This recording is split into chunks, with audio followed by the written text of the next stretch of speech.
All right, mic check. Are we on? Are we live? Are we good? Can everybody hear?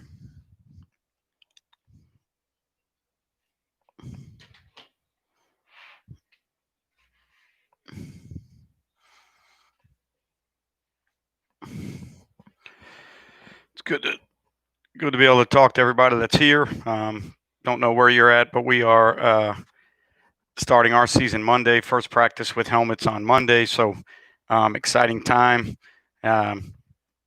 for us in the state of Florida. Everybody that's in the state of Florida. Again, don't know where everybody else is at, what you might be doing, but for us, we get our first day of practice, and then we've got to be gearing for a game. September 11th. So it's going to be kind of interesting. We don't have a preseason game. We won't get any scrimmages. It'll basically be 2 days in helmets, 3 days in uppers, no contact, body on body. So everything we do is going to have to kind of be on hand shields and bags without any contact. And then that 6 day of practice, we can then have contact. And then you're already talking about on that 6 day of practice, you're already talking about being 13 days within your first game. So now you're looking at potentially,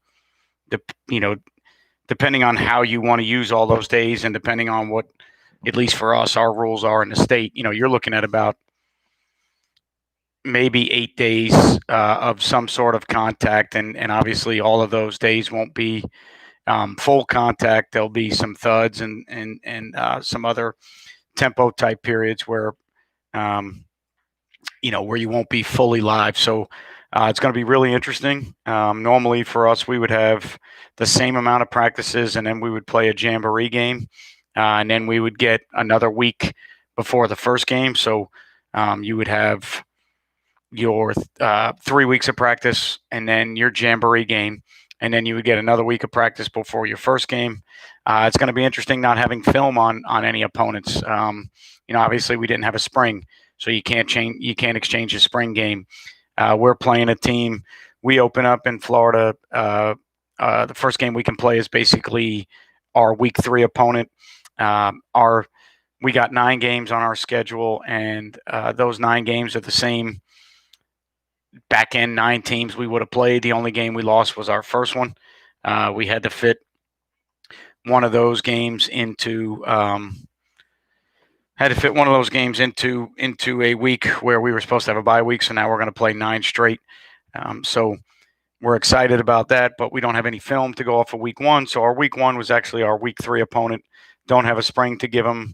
They don't have any film on us going into this year either. So either team that's made any changes, it'll be interesting to see how you can improvise and adjust to those things because you don't have any looks or any game plan deals other than film and things that you had last year. It's a school that we played last year, and a school that has been very good in the past and in the state championship game 3 years ago. So 2 years ago maybe. So now 3 years ago, I guess. So looking forward to competing with them. Looking forward to getting back on the field. So that's going to be interesting. So with that being said,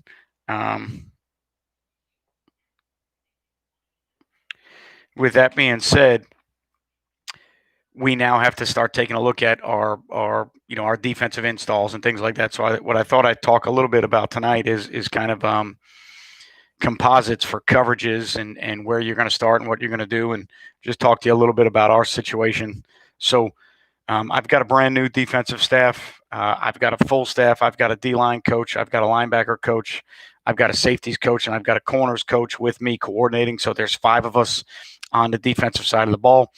The only issue I have is one of those guys I just picked up about a week ago, got hired as a teacher, but he played football at the University of Miami in his last year as a graduate student at the University of Houston.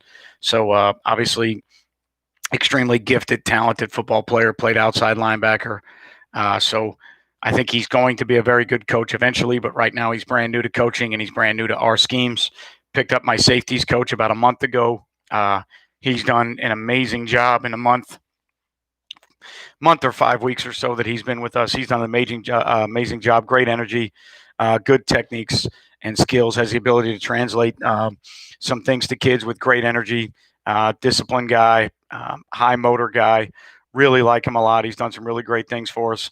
Our corners coach is an off-campus guy, uh, and he's been with us, the last 2 weeks. Tough for him to get there when we were doing practices in the morning during the summer because of his job. But now that we've gone back to afternoon practice at 3 o'clock, he's been doing some really good things. So I'm really excited about the staff we got. My D-line coach was my O-line coach for 4 years, and I'm really excited about keeping him and now giving him a new role on the defensive side. He's eager to learn more about defensive football. So I'm really excited about the staff that we have. I'm really excited that we have a full staff, but because of how the staff was put together and because that it's our first year together and we got together kind of late in a roundabout way, it's now tough to start discussing the composite of coverages that you're going to go into because those guys really don't know. I'm not a playbook guy. I don't give playbooks out. I don't like giving playbooks out. I like teaching on the fly. I like teaching things in meetings. I think playbooks sometimes are documents that, in a situation like we're in right now, a playbook would be good for my coaches. And I have some things that I've done with Just Play Football, who works with me and Play Fast Football. And I have some things that I've drawn up with Just Play, but I've never really been a playbook guy for my kids or my coaches because it doesn't really fit how I want to teach. And a lot of times I can't draw all the things that I can say and all the nuances within the changes of what's going on. I feel like I can coach that better when I speak about it and get on a board and then get out on the field than I can in a playbook. So not having a playbook that they can go through and not having a lot of time. We got a chance the other day when we got rained out. We got a chance to get together and sit in the office and go through some things. And I got a chance to start talking about some things that we're going to do down the road. And, when do you get in, the different coverages that you carry. So you get into 3x1 and you start talking about your base 3x1 deals. And then you start to talk about your 3x1 checks and you start to talk about, all right, well, here's how we handle 3x1. Here's how we handle the single side. Then when we make the next check, here's how we do that. And here's what we do to the single. And then you start to get into cut coverages and you start to talk about your man-free deals. And you start to talk about your one low, one high rat coverages and what your terminology is. And then you start to get into your underneath cut coverages where it's, two linebackers underneath playing kind of, spy cut deals where they're cutting shallows and meshes and things like that. And they're spying screens and QB draws and QB scrambles. And then you have your 5 skills playing man. So for us, it's kind of the opposite of man under 2 deep. It's actually, it's man across with 2 under players that are, kind of cut guys. And then, you get into talking about quarters a little bit and how you want to play quarters. And then you get into all your single side calls that you start talking about, all the things you can do to the single side. And then you start talking about your pressure composites and your, for us as a 3-3 stack team, what we want to do when we add a 4th rusher, and then the different ways we can play coverages behind adding 5th rushers and the different ways we can play coverages behind adding 6th rushers. So what it ends up doing is it ends up, you end up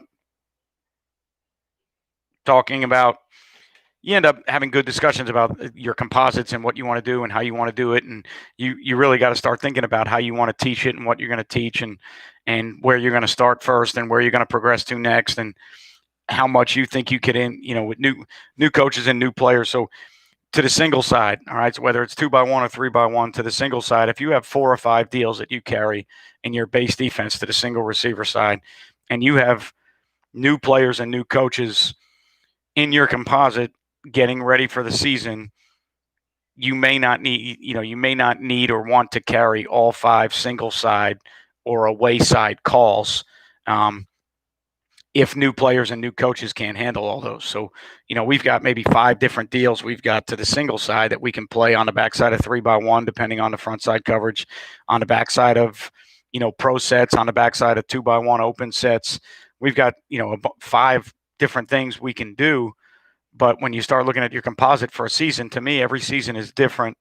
And I don't just take my playbook of all the things that I want to do and say, all right, on day one, we're going to do this. Day two, we're going to do that. Day three, we're going to do that. Because last season, for instance, was the group that started with me when I got the job 4 years ago. I had them for 4 years. They're guys that played.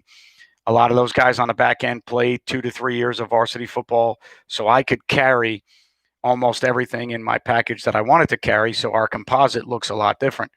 Well, a lot of those guys graduated. I've got a new safeties coach, a new corners coach, a new linebackers coach.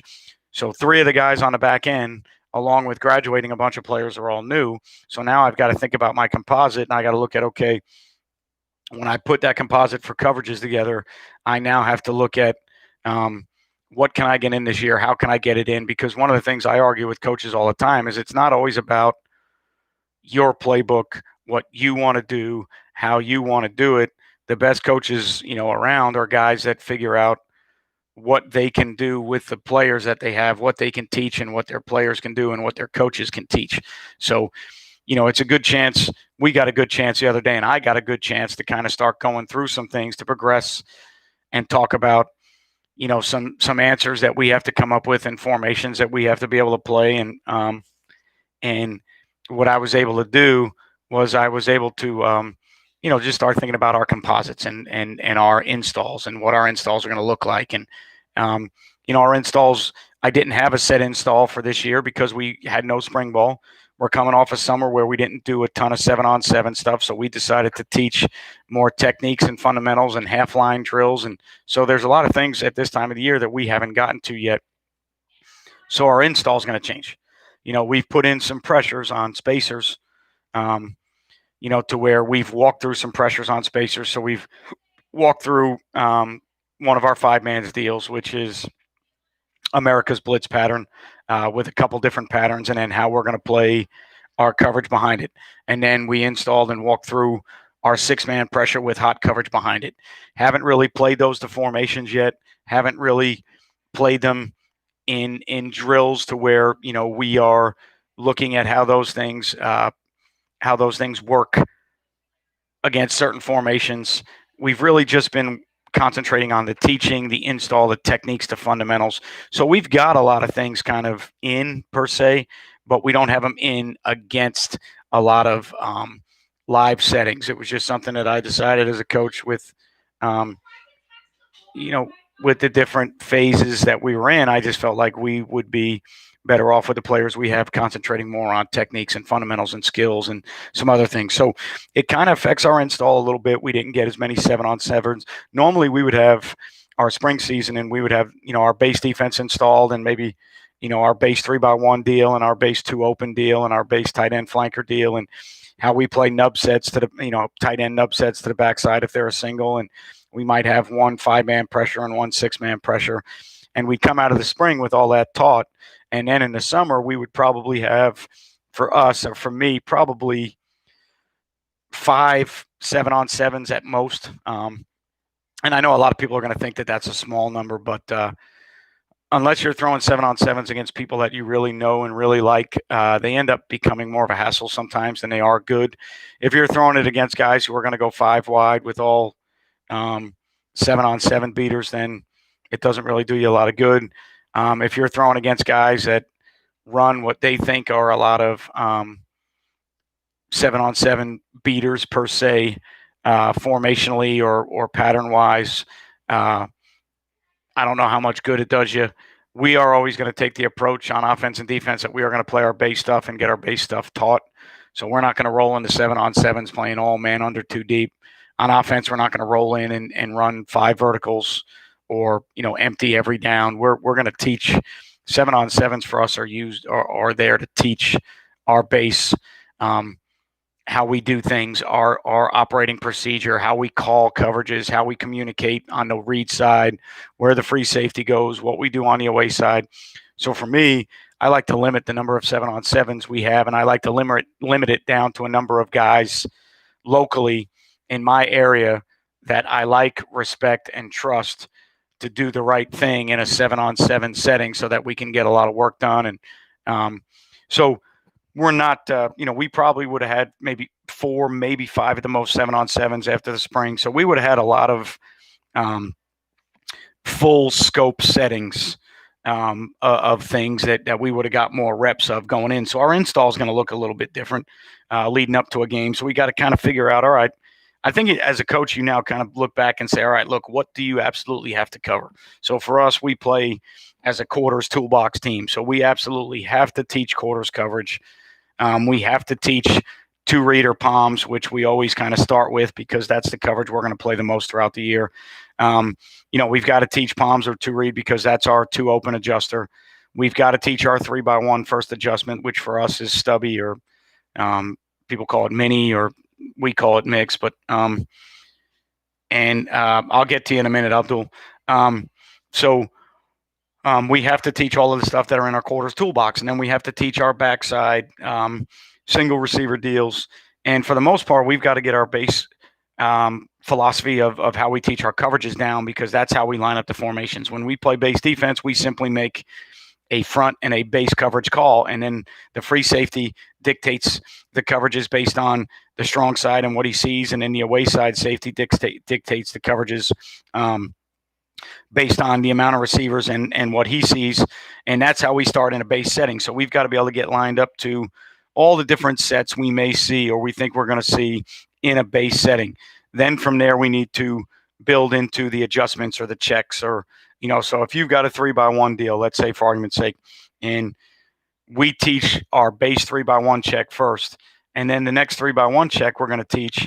Now that might be something that we add in at the end of the single, at the end of the, the signal. So if we were to say, we were going to say whatever, like when we were a 4-2-5 team, if we were to say over base, then that means we're going to play every formation that comes out in our camp rules, how we taught that formation.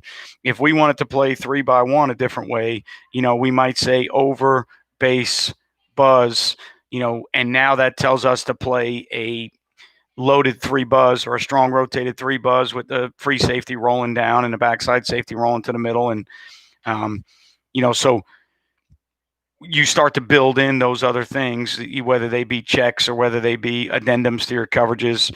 But the first thing we always start with is base. So your install gets affected a little bit. What would you any checks have to be called, Keith? The kids will be taught what to do against almost every base formation you can see. So, every 2x1 set you could see, every 3x1 set you could see, every 2x2 set you could see, and then we start with 3x2 empty, and then from there we work 2 exotics that might be 4x1s or full house double tight stuff or whatever. But everything we do starts with base rules based on the amount of receivers and who those receivers are. It's almost, it's basically Gary Patterson, TCU stuff verbatim. We don't use their terminology. We don't play coverages exactly the same, but the method of taking formations and splitting them down the middle where the football is. So wherever the football is, you have a formation on let's say you have footballs here, you have receivers on this side, and then you have receivers on this side. So the free safety is going to go to the strength. If the free safety goes to the strength and this side has a tight end and a flanker, he's taught that we're going to play that a certain way. If this side over here only has a single receiver, depending on whether that receiver is a nub or an open, they are taught the 4 or 5 ways that we can handle a single, and they're taught the base way first. So for us, if we play base defense coming out of camp rules, we will have a way that we line up to 21 personnel pro, 21 personnel twins, 10 personnel 2x2 open, maybe 12 personnel 2x2 with 2 tight ends, 3x1 open, 3x1 closed, 3x1 with the tight end attached, 3x2 empty. We're going to go through all those things in a base setting and get our kids to be able to line up to all those things with our base camp coverages. Then we start to build in checks, and a check for me would be a signal at the end. So there's times for us where we want to play some man deals, and in other words, they're a 2x2 team. They know we're a 2 read or a palms team to each side. They come out with their palms beaters. There's times where we want to play man with the corners and the safeties and allow our backers and underneath players to play palms rules. So we might make, a check where we say, hey, over base, lock it. And that lets our kids know to any twin side, we're going to play man with the corner and the safety.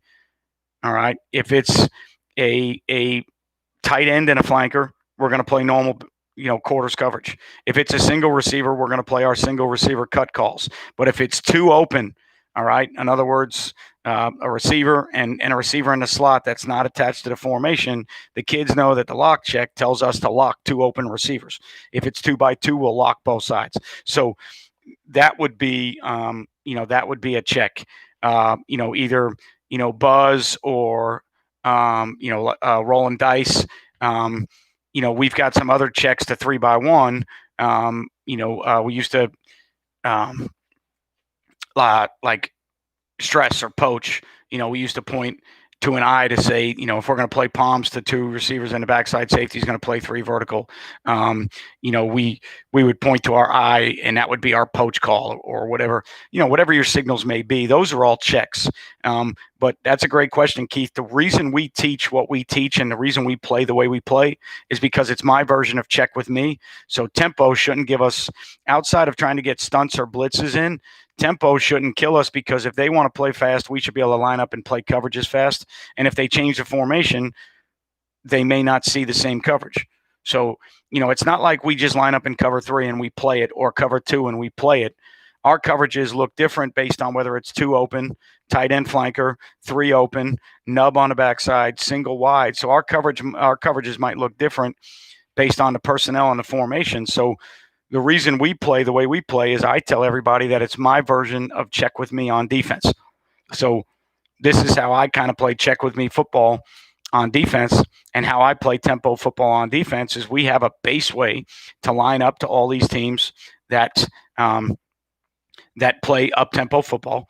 And then if they check, our kids will look to the sideline and I get a chance to check. So most of the teams that are check with me, or, if they're tempo teams and they're really pushing the pace and they're rolling really fast, we should be able to line up quickly and play our base deal. And then we'll have, maybe a field pressure, a boundary pressure, or, maybe an all-out dog or something like that, that in a tempo deal, if the other team plays really, really fast, things that we can just get to with one word, where it may be smoke, fire, whatever it may be, whatever alert word we can use that tells our kids, hey, if they start playing really fast, we got this simple 6-man deal where the corners have 1, the safeties have 2, the free safety has 3, got a 6-man blitz with our 3-3 stack. We might just yell out, hey, fire, fire, fire. And the kids hear, even if we don't signal it, if we're just yelling fire, the kids hear fire, here it comes. All of a sudden they start check with me, and you say, well, coach, they know what fire means. They know what it is. They start checking their calls. So as soon as they hear fire, they're going to check the screens or something else. And well, now if they turn to their sideline to check, our kids will turn and we'll check. And now we'll get out of a blitz and into a coverage. We'll get out of if it's 3x1 and the formation stays the same and we showed you our base 3x1 coverage, we might go to a different 3x1 check.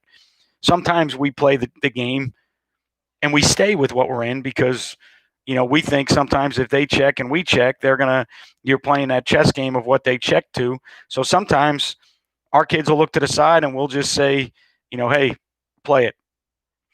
So we don't change every time, or we don't check every time they check, but it is a way for us to play check with me, and it's a way for us to play tempo football. So we don't play we don't play a bunch of static cover 3 or a bunch of static cover 2. We are based off of quarters rules. We're based off of being a quarter half team. We don't play a lot of true quarters across the board. We play mostly quarters to one side and an adjusted coverage to the other side. And then our 2 open and our 3x1 checks are all kind of quarters toolbox based deals. So that's the way we function. That's how we play. Now, can we play an old school cover 2 look to the to the single receiver side? Do we have a call to play that way? We certainly do, because if it's into the boundary and I like to run support and they've got a single that I want to disrupt that maybe isn't good off a press, or a guy that I want to beat up a little bit, I'll roll that corner down there, and I'll take away the quick game, and I'll take away the quick stand-up screens, and I'll take away the quick RPO throws into the boundary, or at least I'll attempt to. If the ball's in the middle, we may not do that because I don't like the run support of cover two or traditional cover two in the high school game. I don't like the run support if the ball's in the middle. So, do we have the ability to play cover two? Yes. Do we have the ability to play cover three? Yes, we do. When we play cover three, it's more of a country cover three spot drop deal because it's tough for us to teach our pattern match that we play with our quarters toolbox.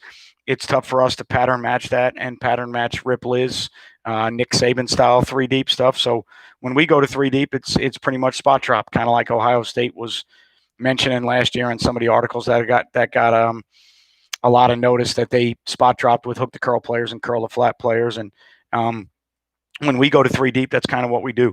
We have a Tampa 2 deal where we get our corners up there in our corner jam, and then we have two safeties playing the halves. And then for us, the way we play it kind of like Iowa State. So our free safety takes the spot of the Mike in Tampa 2, and our free safety is that guy that's going to play three vertical. And if three doesn't go vertical, then he's that guy that is going to be, that extra hook dropper, or he's going to kind of steal and rob some things based on the formation and what the route progressions are. So,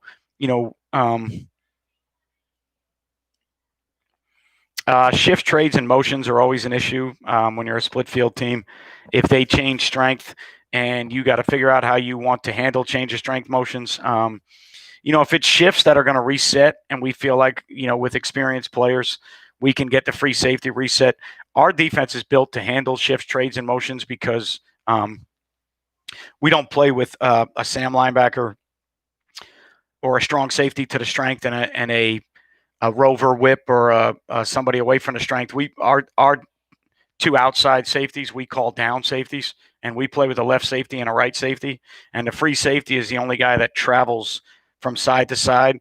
And then my left safety and my right safety both have to be taught how to play read side coverages and away side coverages, so that once we get them taught how to play both sides, which is a little bit more work early, once we get that taught, if a team comes out and shifts trades or motions and my free safety sets the passing strength to a side and they trade or shift one or two players to the other side to change the passing strength, I have no problem with my free safety changing the passing strength and the coverage call, because the safety and the corner and the backer on that side are all taught how to be hybrid players. So they're all taught, my left stack linebacker, my left corner, and my left safety they're all taught how to be read side, strong side coverage players, and they're all taught how to be away side, weak side coverage players. Same thing with my Ram, my right safety, and my right corner. Our Mike linebacker in the 3-3 stack is not part of any of our base coverages. So for us and how we do it, there's a little bit, and this is why our installs are going to be probably a little bit taken aback this year with the not having a spring and not having some summer stuff. We didn't get a chance to go through maybe all of the stuff that we wanted to go through. So what ends up happening is we have a little bit more teaching to do with our left side players and our right side players. So our left safety, our left corner, and our left stack linebacker, and then the guys subsequently on the right side, they have more to learn early on. But once you've taught them both, now when a team shifts trades or motions, if you can get your free safety to realign where you need them, you should be able to make any coverage check you want to, depending on how quickly you can make it, depending on when they snap the ball. Is it a change of strength motion? And getting your kids to understand what a change of strength motion is. Where does it change the strength? So if the way we play, we should be able to handle shift trades and motions a little bit better than maybe some field-orientated teams that might have to check three deep, or maybe some teams that have a Sam or a strong safety or a weak safety that are only on the read side. So when teams trade you and you get the Sam away, there's only certain things you can do with the Sam because you can't put him on a hash mark because he's a linebacker. So we should be built to handle shift trades and motions a little bit better. But teams that are good at shifting, trading, and motioning will always put more pressure on you. I feel like teams that are good at RPOs will put a little bit more pressure on you, because really the only, outside of some line stunts and some things, usually what occurs now, and at least the football that I've watched the last 2 to 3 years, and the reason we run so many RPOs is you kind of dictate that you'll see more man or man-free coverages, because that's the one true way to kind of take the conflict away from a certain defender is to not let him have a specific gap to fit in the run and a place to go in the passing game. Just let him have a player to play.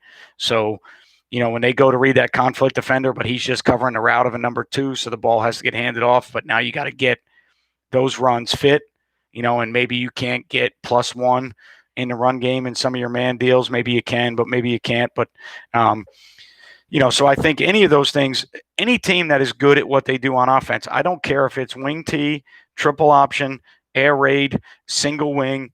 Obviously, the things that you don't see as much will always be way more difficult to defend. So any team in high school nowadays in 2020 that can still be a great wing T team, and maybe they can break the wing up formationally, or maybe they can throw the ball out of the wing other than just waggles or play action passes, that team's going to be tough because you never see it. Any true flex bone teams, if you don't see it a few times during the year, that's going to be tough because you don't see it. Any single wing teams that are old-fashioned single wing are going to be a bitch because you don't see it. If they're good at what they do and they execute, schematically, I would say that it's shift trades and motions and then option football, whether it be run game option or RPOs, that are always going to be the toughest thing to handle because they take discipline, they take accountability, they make your kids play organized football. And that's why we like doing it on offense. We play a lot of teams that might be a little bit more talented than we are, and we want to make them play good football. We want to make them fit runs. We want to take advantage of guys that, that are conflicted, that have to fit a run and cover somewhere because we feel like that's the only way we can create space. So, in general, Keith, anybody that's good at what they do will give you problems. We're a 3 safety team, so anybody that's going to come out and play with heavy personnel and run the ball right at us is probably going to give us some issues. Not to say, depending on the talent level, if we're just as talented, then we have things in our defense and we have answers that we can match those things and we can play. If they're a little bit bigger and more physical than we are and we're trying to play 3 safeties, well, they're probably going to control the clock and run it on us a little bit more. So now that week on the game plan, we might need to crank the tempo on offense up a little bit and see if we can get up and make them get out of their 3 yards in a cloud of dust, because if they do that, we know we can't handle it. That's why we coach. That's what coaches love about the game, the game within a game, the chess match, the game plans.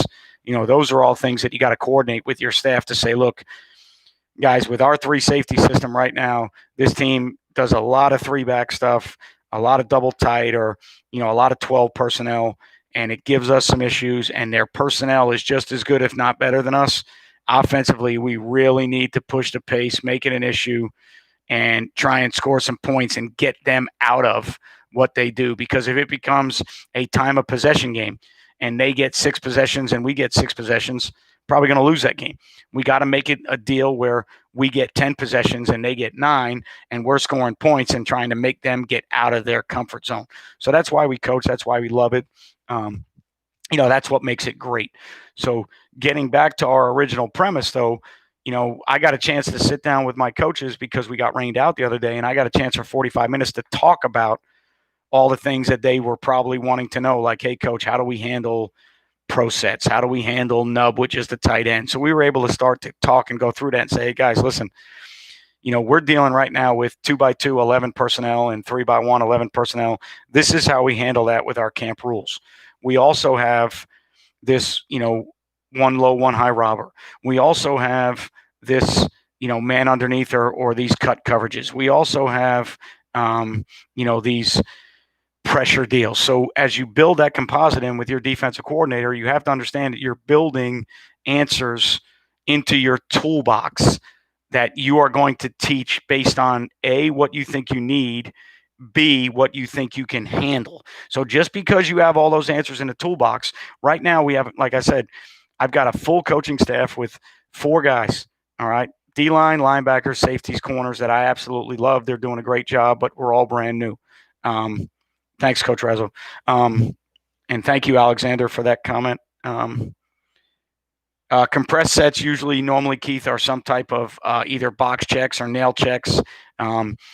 Simple deals where we'll get into some sets where, we're 4 over 3 and somebody has first out and somebody has first in and somebody has first deep out and somebody has first deep in. And depending on the compressed sets, if one releases behind two, we might be able to play it as a normal box, as a normal coverage deal. But if one releases vertical outside of two, then maybe we can play the box check.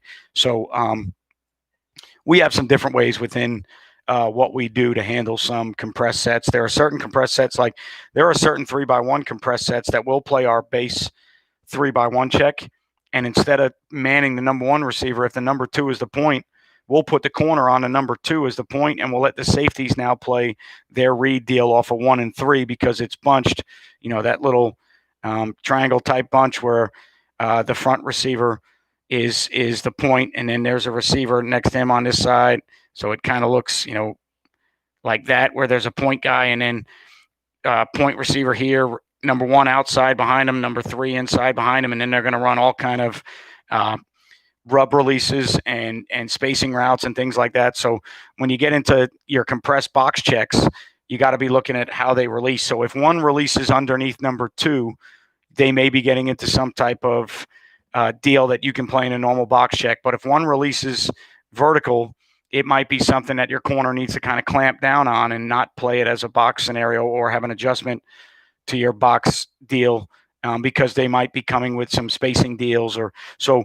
Just some different things that you have to look at within how you play compressed sets. And there are some things we'll play compressed sets sometimes with our base rules just to make it easier for our players. So just deals like that. We talk about compressed sets when we're playing man and how to play on different levels. We talk about possibly banjoing or in and outing some things, IO type stuff with a corner and a safety or two safeties or whatever it is. Or, if it's a bunch set with trippers for receivers over there and we're trying to play some type of man deal, we talk about being on different levels and then playing, some type of IO deal. So we have a couple different ways to handle compressed sets. The bottom line, coach, at the end of the day, take the easiest ones first, take the ones you can do next, and roll that way. And then that year where you get kids that maybe can play compressed sets 3 to 4 ways, then go ahead and play your compressed sets 3 to 4 ways, but don't do too much early.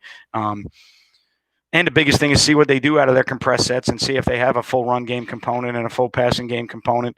I know on offense, a lot of times when we try and use compressed sets, our kids don't understand landmarks on the field and spacing. So a lot of times we get stuck to where we can only run certain route concepts out of our bunch sets because our kids don't do a good job getting to their landmarks with our other stuff. So game planning compressed sets and seeing if they can do everything out of compressed sets, or do they have certain things they go to? Can they run the ball out of compressed sets, or is it all stuff just to throw the ball? That'll help you dictate coverages that you might play, whether it be a box deal or a nail deal or any of those checks that you might use to some type of compressed set. So for us, as we got into the conversation the other day with the coaching staff, it's now, okay, guys, where are we at with our corners and our safeties? How many young kids do we think can handle? We're not moving forward till we think we can handle. So we're going 3x1 one way until we master how to play that base 3x1, which is stubby, or we call it mix. Some other people call it mini. If we don't handle that way first, we're not going to our next check until we get that one handled. If we can only play 2x2 sets one way, then that's the only way we're going to play them. I've had years with newer players where if it was 10 personnel, 2x2 open, we only played those one way unless we pressured. All right. I've had years where we've been able to play 2x2 open sets with boundary checks where we could, be in cover 2 to the boundary. We've had split checks where based on their splits, we could do some different things. We've had years where we've locked it on the backside. We've had years where we played 2x2 palms and palms only, no matter what the set was. If it was 2x2, that was the only way we could play it. We've had years when I first got to, was it my second year at the school I'm at now, which was 3 years ago. I started a bunch of 10th graders, and we were screwing the single side calls up, and we were screwing up how we played them, and then we were screwing up when and where we called them. And the kids, if we didn't signal it in, the kids just didn't have a good feel for what we wanted to play in what scenarios. So we went out and scrimmaged somebody, and we gave up 2 throws to the single side in certain coverages for 50, 60-yard touchdowns, plays that should have either been incomplete passes or gone maybe for a 6-yard gain. They went for 60-yard touchdowns. We then said from pretty good, Chase. How are you? We then said from that scrimmage on, you will play the single receiver side one way, and that is the only way you will play it the rest of the year. And we played 10 games in base defense with one single side receiver check. Now, last year, those same kids were in 12th grade, not 10th grade. And last year we had 5 different ways to play the single side. So we went from 3 years ago when they were in 10th grade playing one single side check to 2 years later playing 5 single side checks. And that's just because of experience, coaching staff experience, player experience. So you have to pick and choose as a coach. We all put our composites together and we all look at what we want to do and how we want to do it. And we all have these ideas, especially coming off of Corona stuff. Excuse me one second. Especially coming off of Corona, because as coaches, we've all been home doing what? Studying, Zoom calls, Zoom meetings, all these different places, whether it be colleges or whatever it is. Guys are trying to reach out to coaches because if they're not playing football, they have nothing to do either. So they're trying to create databases and networks with coaches. So you're getting all these emails about Zoom meetings, and this coach is going to do a conference, and this coach is going to do that. I just saw a very respected man in the business that I've happened to meet 2 or 3 times through what we do and where we're from, Noel Mazzone, who's been an offensive coordinator at Auburn, UCLA, Arizona, Texas A&M. And Noel Mazzone has this stuff that he called, his company that End Zone Football, right? And they do a great job working with high schools and some other things. And, well, now that the Pac-12 probably isn't playing football, Coach Mazzone's probably got a little bit more free time right now. So he's doing some things. He was just on another guy's YouTube channel today, talking about some things. And I'm now going to try and get him on my YouTube channel to talk about some things because he's got time to talk. So now there's so much information out there that coaches have been able to learn during I'll get to you in a second, Kevin. Coach McKee, he was on Coach McKee's site today. Coach McKee was supposed to be a speaker at my first PlayFest clinic last year, and then his family got sick, and he couldn't come down. So I've talked to Coach McKee before, and good guy, runs a good channel. So what I'm basically saying is guys have had access to information for going on 5 months now, and guys have been chomping at the bit. But what happens with that sometimes in the offseason is you get too much information. And then what happens is you go into the season saying, I'm going to install all this shit that I learned at Glacier Clinics and online during Corona and all these Zoom meetings. And what you end up finding is there's a time and a place for all those things. And there's a time and a place for your school and your staff and your kids. And there's a time and a place where you install everything. There's a time and a place where you install this much. And that is, again, that is part of understanding as a coach with experience and with knowledge. That is getting a feel for your program and your players and your coaching staff. So that briefcase that you go into and that toolbox that you walk into as this is my toolbox on defense, and you're proud of it and you start pounding your chest about it, you don't ever have to open that whole thing and drop it on the ground and say it all goes in. No.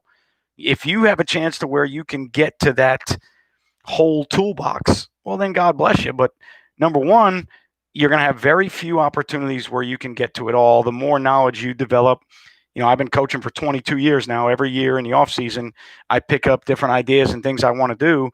Over 22 years of time of clinics and ball talks with people, there's a lot of shit up here that, he just spins like this that you want to do. And what you've got to figure out as a coach is, what do we need to do?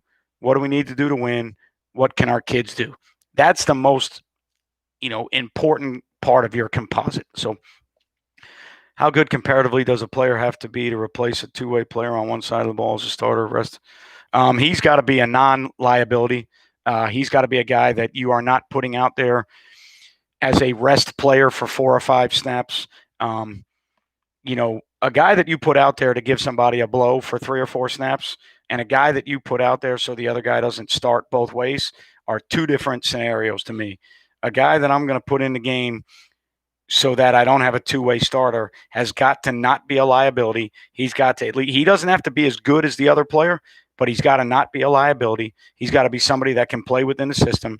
Now, another conversation we had with our guys the other day is there may be certain players in your program that can only do certain things, and when they're in, you only call certain things. So, how you call a game sometimes is conducive. Like our coaches were talking about a couple skill players that they like that we may be able to use in nickel or long yardage situations.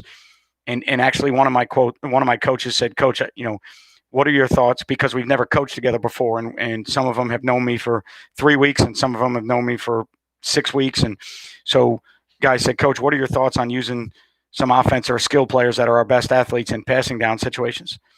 And I said, Coach, how long have you coached high school football? And he said, this is my 5th or 6th season. I said, can you tell me in high school football what a passing situation or a passing down is? And the reason I said that is because when I was a younger coach, on 3rd and 8, 3rd and 10, I would get into these because I learned in the college game and because I was a GA in college. We'd get 3rd and 8, 3rd and 10, and I'd go to nickel dime with all these exotic passing coverages, and the other team would run trap for a first down, or the other team would run ISO for a first down.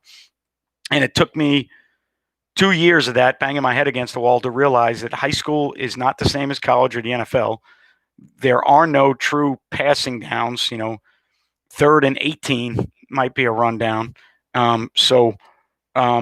Situations like that just kind of get you to learn how you're doing things, what you're doing, the way you do them. So they were asking me about that, and I said, hey, look, if it's a kid who can only play man, when he goes in the game, you make sure that I make man calls, or you make sure that if he's at corner on the backside, we only play our man coverage deals. As long as you communicate with me who's going in and say, hey, Coach, he's in, don't call these things, then I don't have a problem with that. So 2 years coaching on the JV level, I found having less coverage variations is better. I tried to have we will, Alexander, to be honest with you, I talk to my guys all the time about it. We'll go in with our composite for our varsity stuff. And then, like for us, JV 3x1, we play in base coverage. We play 3x1 one way. We play 2x2 probably one way. We play maybe by the end of the year, the single side of our coverage is on JV. Maybe I give the kids 2 options. We probably have 1 5-man pressure and 1 6-man pressure. We just take everything we do on varsity. The biggest thing to me that I think you can have a successful program, and you're doing yourself a huge service. Thank you, Kevin. I think you're doing yourself a real service and your program a real service if you can get your JV kids on both sides of the ball to understand the techniques and fundamentals and the terminology needed to play in your system. And then if you can get them to play 35%, of your system on varsity, so that if they came up, they could function. If they had to come up at the end of the year, they can function in your system. And then next year, if they become varsity players, they already understand 35%. So you're only teaching them some add-ons for the other, 65%. The more you can teach your base stuff to your JV, the better you're going to be. Now, here's what usually ends up happening. It happened to me last year, so I'm not ashamed to say that it happened, and I'm not ashamed to say that this is at the lower levels of football what ends up happening. You go in trying to put – so for us, we have a base system of coverages, a base check with me that we've talked about in the first 40 minutes. And it's pattern read, pattern match, and it takes the free safety making calls, and it takes the backside safety making calls. And our kids have never pattern matched before at junior high. They haven't played a lot of split field zone coverages in junior high. At the junior high level, a lot of times the game comes and they're trying to win, so they end up pressuring and blitzing a lot, or they end up playing a lot of man, which is fine. So at the JV level, we've got to start teaching the things we want to teach. We get to the first game and the kids can't line up and they can't play what we want to play. So what do we end up doing? We end up blitzing just like the junior high teams did, and we end up in order, you're welcome, Alex, in order to stay in the game or to keep our kids involved, to stay confident so that our kids, we have a big deal in Florida with transfers and kids leaving. If we have some good JV players, I don't want them to go 0-7, and risk possibly losing them to other programs. So if we get to a point where we're trying to stay competitive, we fall into the same rut as everybody else. Hey, coach, all we can do is play man free 0, and that's all we can do. All right, well then do that and keep us in games. But as a head coach, I absolutely hate that because I'm not teaching anything to those kids. If they come up to play varsity at the end of the year, their head is spinning because we've taught them nothing. And then when they eventually get into our varsity program, we can't play any of our base deals, and we waste time teaching our base deals to kids that should have learned that in ninth grade. So if you could teach 35, maybe 40% of your package with your terminology, how you block rec, the reads that your D linemen make, the reads that your linebackers make, how you fit runs, maybe one of your base coverages to 2 open, how you play quarters, how you play 3x1 sets, even if it's one check. If you can get that done on a JV level, I think you're doing your program a tremendous service, and I think you'll be ahead of the game. Agree with the information overload 100%. We all get in your coaching career, you'll be guilty of it. I'm guilty of it. I've done it in the past. I try not to do it too much, but I still at times can do it. We all want to overteach. We all want to overcoach. And we all probably do too many things that we don't need that our kids can't execute. Yes, Alex, you are correct. If they are 14 years old and they've only played 2 weeks of football for you, and they've never – here's the other thing, depending on the town you live in or the program you have, if they've never played in a system like yours, they are not going to be able to play that many coverages. We have our defensive line is all block rec, block destruction. Our nose moves, so we have to teach him how to read on the move. He's got to go to one A gap or the other, so he's got to read the guard to the side he's moving. So that's a little bit different. But our defensive ends are thicker 5 technique players that are going to squeeze and down blocks and spill the ball. Base blocks or reach blocks are going to be C gap players and kind of set the edge. So it's pretty simple for us with D line. When I do D line, I focus on block rec, block destruction. That's about the 2 things I spend. And to be honest with you, get offs. If you can get those kids in good stances, getting off the rock and getting off the ball, they'll be okay. And then if you can get them understanding block rec to not just run up the field blind and make plays, get them not staring at the quarterback and the tailback because they think that's where the ball is.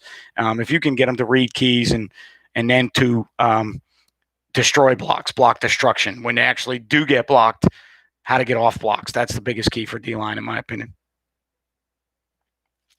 What are the advantages of the alignment of linebackers in a 3-3 stack? Why are they directly on top of? Well, ours are. I don't think they have to be directly behind. I think the fact that originally they were directly behind the 3-3 stack theory, I think made it harder for offensive lines to block. Because in essence now all of those players could play 2 gaps within the 6 gaps from C to C across. Technically, all those players could play 2 gaps apiece. So it makes some of your zone schemes and gap schemes a little bit tougher at times. But I don't think, we'll sometimes in trips or some sets 2x2, we'll pull the chain with some backers here and there. We're not always lined up directly, directly behind those linemen. But I would say, Chase, in the original theory of the 3-3 stack, having them stacked behind the 3D linemen made it tougher for offensive guys to figure out who's going to be where in their blocking schemes. That's, to me, that's the advantage of the 3-3 stack. Because of the alignment, there is so much built-in movement, whether you choose to use it or not. So like for us, Chase, in our 3-3 stack, our base defense, we don't move. So our base defense is taught from that 3-3 stack look with only the nose moving. So we're not stunning the ends or slanting or angling every play. We're not sending a 4th or a 5th rusher every play like a lot of 3-3 stack defenses might do. So our 3-3 stack base defense is taught with no movement. And it's a static box that we have to learn how to fit with the ends and the stacks and then the nose and the mic. So even though the defense is probably built for movement, we choose to teach it from a static, no movement perspective first. And then we get into all of our movements from there. And I did a video for my Patreon site today with some game clips going all the way back to 2012 at one school, and then moving forward to 2016 when I took the job at the school I'm at now, and then moving forward to 2019 last year at the school I'm at now, and the evolution of our 4-2-5 over front defense with split field coverage, how that morphed into a deal where we played 4-2-5 personnel with our 3 technique lined up at stack linebacker, and then how that morphed back into straight over 4-2-5 when I first got the job at the school I'm at, and how that morphed into the last 3 years. The last 3 years, how that morphed into the straight 3-3 stack with split field coverages that we run now. So,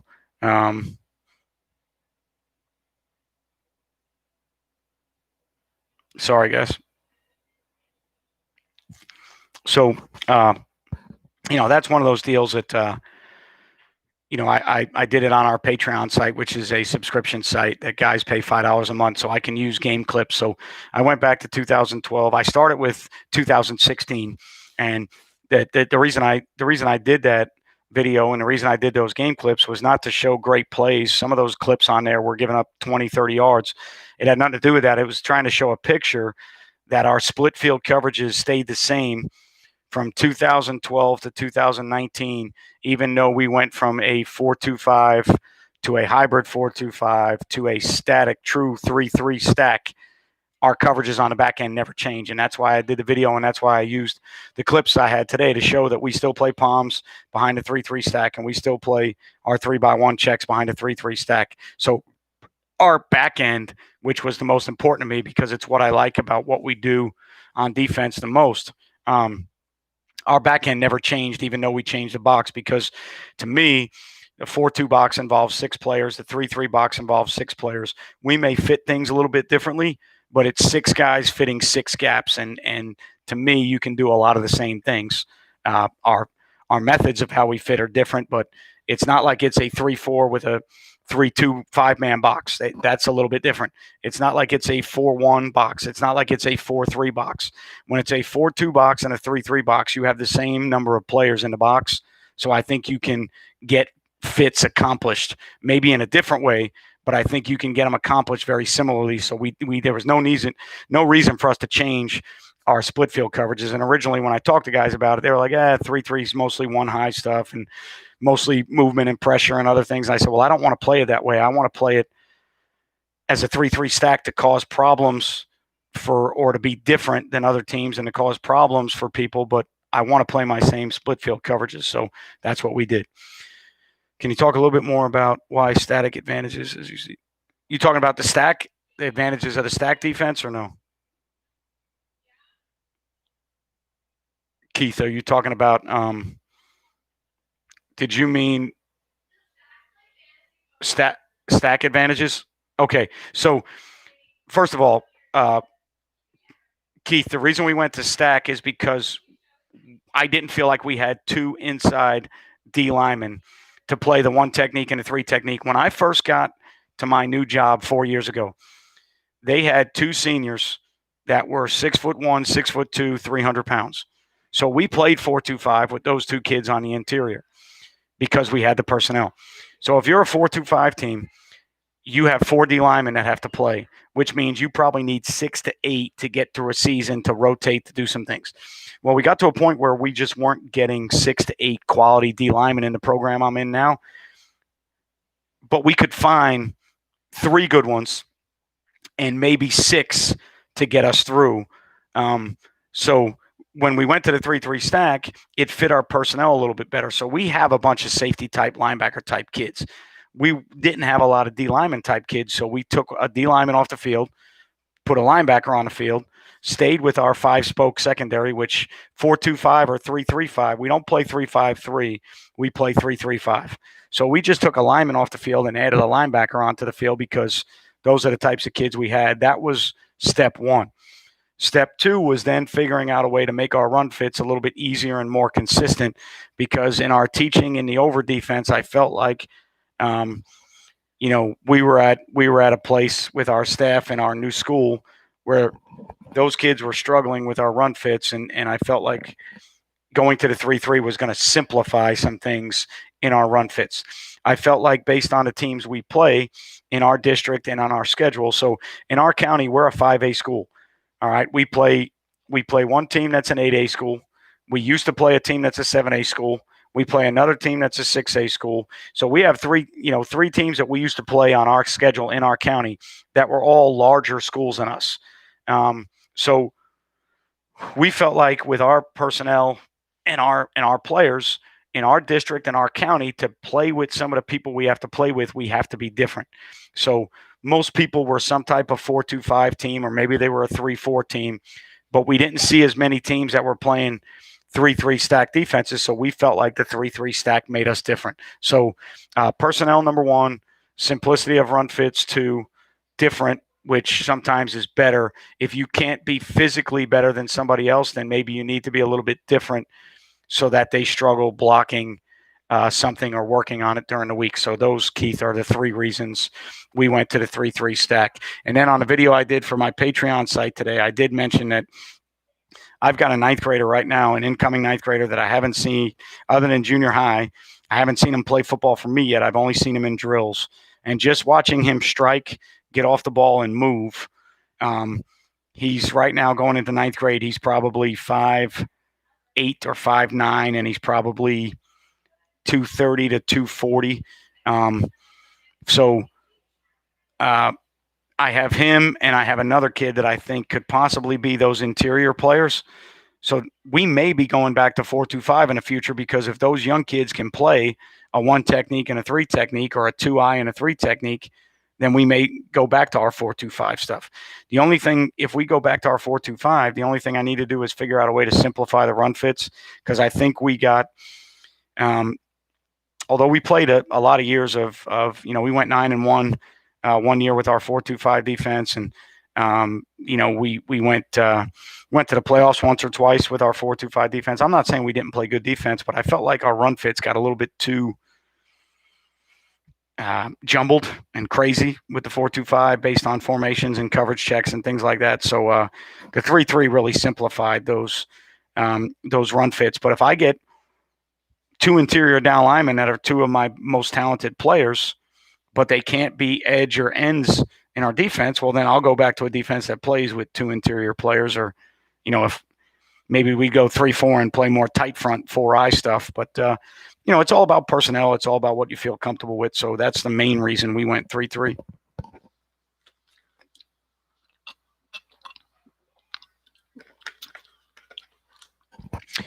To add to that, Keith, one of the other reasons is, as an offensive coach, the game plans when we were going to play 3-3 stack teams, how much time it took to adjust our zone schemes or our gap schemes, or who we were, where our point was, and who the center was declaring, and then protection. I just felt like it was a little bit extra preparation. So I wanted to put that on somebody else's plate as a coach. I wanted them to prepare a little bit more for some of the things we were doing.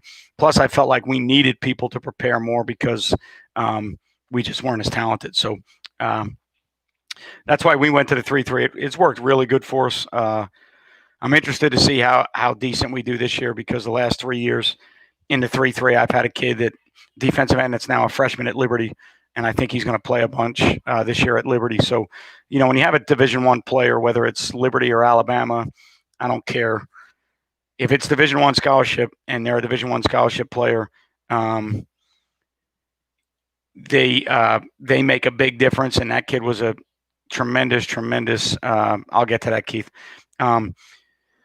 That kid was a tremendous football player for us. So he made a lot of football plays. So I want to see how good this scheme is without a Division I, because right now, defensively, I don't think I have a Division I player on my defense right now. I have a few guys that play small college ball, but I don't think I have a Division I player on my defense. So I want to see how the scheme works without a Division I player. But when I say static, Keith, what I mean is, most of the time you look at 3-3 defenses, especially in high school, every down they are going to be moving, slanting, angling, sending a 4th, 5th, or 6th rusher.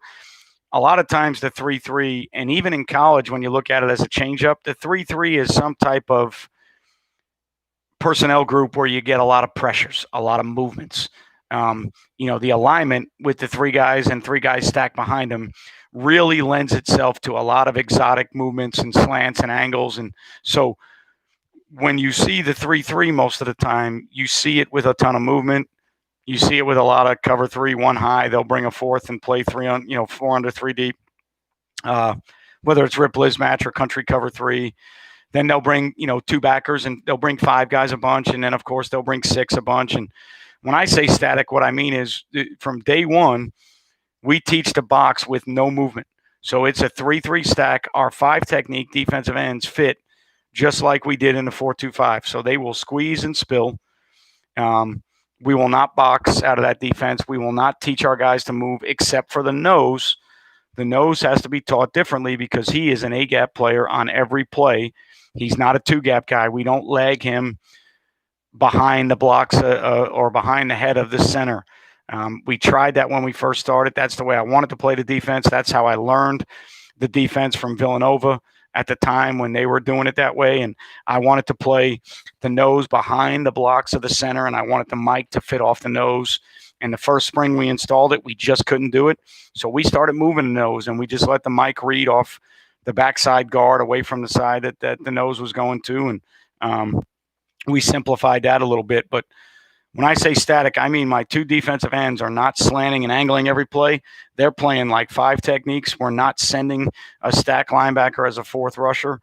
We are just playing a 3-3 stack 6-man box, and then our split field coverage is behind it, with safeties coming down to be D-gap force players, and that's how we'll spill the ball to our safeties in coverage depending on what we're playing in coverage. So that's what I mean by static. Now, do we pressure? Yes, we pressure. Depending on the types of kids we have in the game plan, we may pressure a lot, but we don't start playing football that way. We don't start playing base defense that way. We start static 3-3 stack, no movement, run fits the end and the left. My end that's on the left and my linebacker that's on the left, they fit off of the blocks of the tackle. They have the B gap, C gap respectively, depending on the blocks of the tackle. So depending on the scheme and the tackle blocks, they have to take care of the B and the C gap. Nose and the mic have to take care of the 2 interior A gaps, and then the other, what we call our anchor and our ram, have to take care of the B and the C gap on the other side. So, it's a very simple system that gets C gap to C gap accounted for. There are some things like any defense, any front, any coverage. There are some things that'll give it issues, but we feel like it gives our kids the best chance to rep out run fits over and over and over again, so that when we get in the game, we can get in position to fit runs. And then because of the nature of the defense, when it comes time to move, we really like the fact that we can move. So that's just how we choose to play it, Keith. That's not – I think most people that play the 3-3 stack probably move a lot more than we do. But it's been very good to us. We've had a really good player, and I'm interested to see what we do. But the last 2 years in the 3-3 stack for us, we've been better against the run than any other year in my career in the 4-2-5. And that's, you think it's funny because we're playing one less D lineman and an extra backer. Guys think it's funny because we have 2 open B gaps, which you would think versus gap schemes would give you a little bit of an issue. But whatever the reason is, whether it's the fact that we made it simple, whether it's the fact that we happen to have one college player and a lot of really good players around him, whether it's the fact it's different for people, I really don't care what the answer is. I just know that we've been better against the run statistically the last 2 years in a 20-game span, and 2 years where we've gotten off to 5-2 starts both years and a chance to win the district and make the playoffs. We just couldn't close, and some of the teams in the district and on the end of the schedule just outcoached us and outplayed us. So there's no. There's nothing to regret there when the last 2 years we've been really good against the run, really good on defense, and put our team in a position to be 5-2 and win district titles and go to the playoffs, but we just weren't able to finish. So again, though, I'm interested because I had that D1 Division 1 defensive end, and because I had last year players that had played for me for 4 years from the time I got the job. That was a culmination of a group that started with me as freshmen.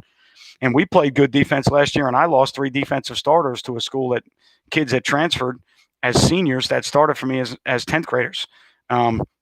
So last year we played really good defense at the beginning of the year, and um, and we lost 3 starters. We lost a safety, a corner, and a Mike linebacker to another school, and 2 of those kids were first team All County players for me as juniors. So we played good defense, even losing 3 good players. So, I think it has a lot to do with the scheme and how we teach the scheme. But I'm really interested this year to see, um, can we get away with that scheme without that defensive end. Well, Keith, it depends on the year. Last year we played 2 nose guards. One of them was 5'8", 170 pounds, and the other one was 5'8", 190 pounds. So we moved our noses a bunch, and we got away with smaller noses. Now, if I was a 4-2-5 team, in depending on the type of program I'm at, I'm looking for at least 220 to 240 or 250 for my my 1 or 2 eye and my 3 technique. I'm looking those need to be bigger bodies. In the odd front with the nose, it can be 2 things. If I've got a big kid that I like that's a space eater, then I'll use him. If I've got a smaller kid that is athletic, he's a wrestler, he's a lacrosse player, and then that's the guy I'll go with. So the last 2 years we played smaller statured noses that were really strong in the weight room, low center of gravity, and could just spark A-gaps here or there, but they were only 170, 180 pounds. So ideally, I would like that 230 to 40-pound kid that's athletic enough to move A-gap to A-gap and can hold a point on double teams. If I was in the 4-2-5 with a 1 and a 3 technique, I would like those kids to be 240 to 270 or 280.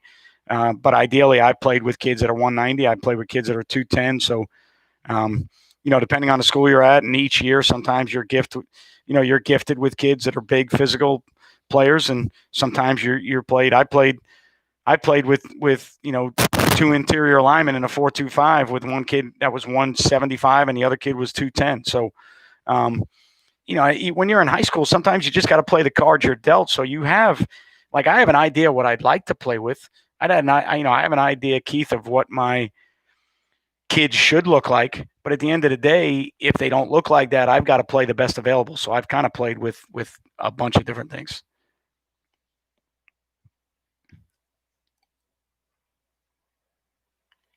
Well, power chase is a gap run. So power counter or gap runs, buck sweep would, in nature, pin and pull stuff becomes somewhat gap in theory. But I think when people talk gap runs, they talk more about the duo play, the power play, the counter play, where you have down kick type deals and maybe down kick with backside pullers. But gap theories are going to be probably a little bit more physical in nature. Guys are going to get off the ball a little bit more. They're going to block everything down and then try and kick somebody out. So normally when you're playing gap teams, you want to spill the ball. You want a wrong arm. Tiger, what's up, buddy? You want to spill the ball. You want a wrong arm. You want to make the ball go east and west. You want no vertical seams. A lot of times the zone scheme, it's always going to come down to good or at least adequate coaching, Keith. If you've got players that fit the bill and they're really big and physical and can run, you can get away with decent coaching. If you've got kids that are undersized, now you're really going to have to be good at coaching because you're probably going to have to move them. You're probably going to have to disguise some things and pressure a little bit more to do some things, because if a kid is trying to play an interior technique at 190 pounds, he's not going to hold up to just straight block wreck and double teams. He's going to have to move and do some things. So you just got to be creative from year to year and know when you have kids that can play a certain way and know when you have to change to something else. So gaps would be a little bit more physical chase, a little bit more downhill in nature, and you want to spill those things and you want to get the ball. Think of it this way, Chase. Power and counter are gap schemes in my mind. So, inside zone, outside zone, wide zone, mid zone, those are your zone theories, and then power counter become your kind of your gap theories, and then tackle wrap type stuff is more of a man theory. Trap football in a way could be a gap theory because, if you're trapping a 3 technique and the guard is going down to a backside backer and the tackle's going down to a front side backer, they're not gap down by rules. So, those really won't probably qualify as gap schemes, but in a way they're going down to backer. They're just not blocking down. But gap schemes usually involve gapping down, which means if there's a player in your gap down inside of you, that's where you're going to block. And then they figure out where the double teams are going to be. So if it's a 3 technique front side, guard and tackle are going to double that to backside backer. And so just think of gap schemes as more down with kick. Now, instead of kicking, they might read like jet power read, stuff like that. But backside guard pulling in power counter, those are gap schemes. So just look at it that way, Chase, and I think you'll be all right.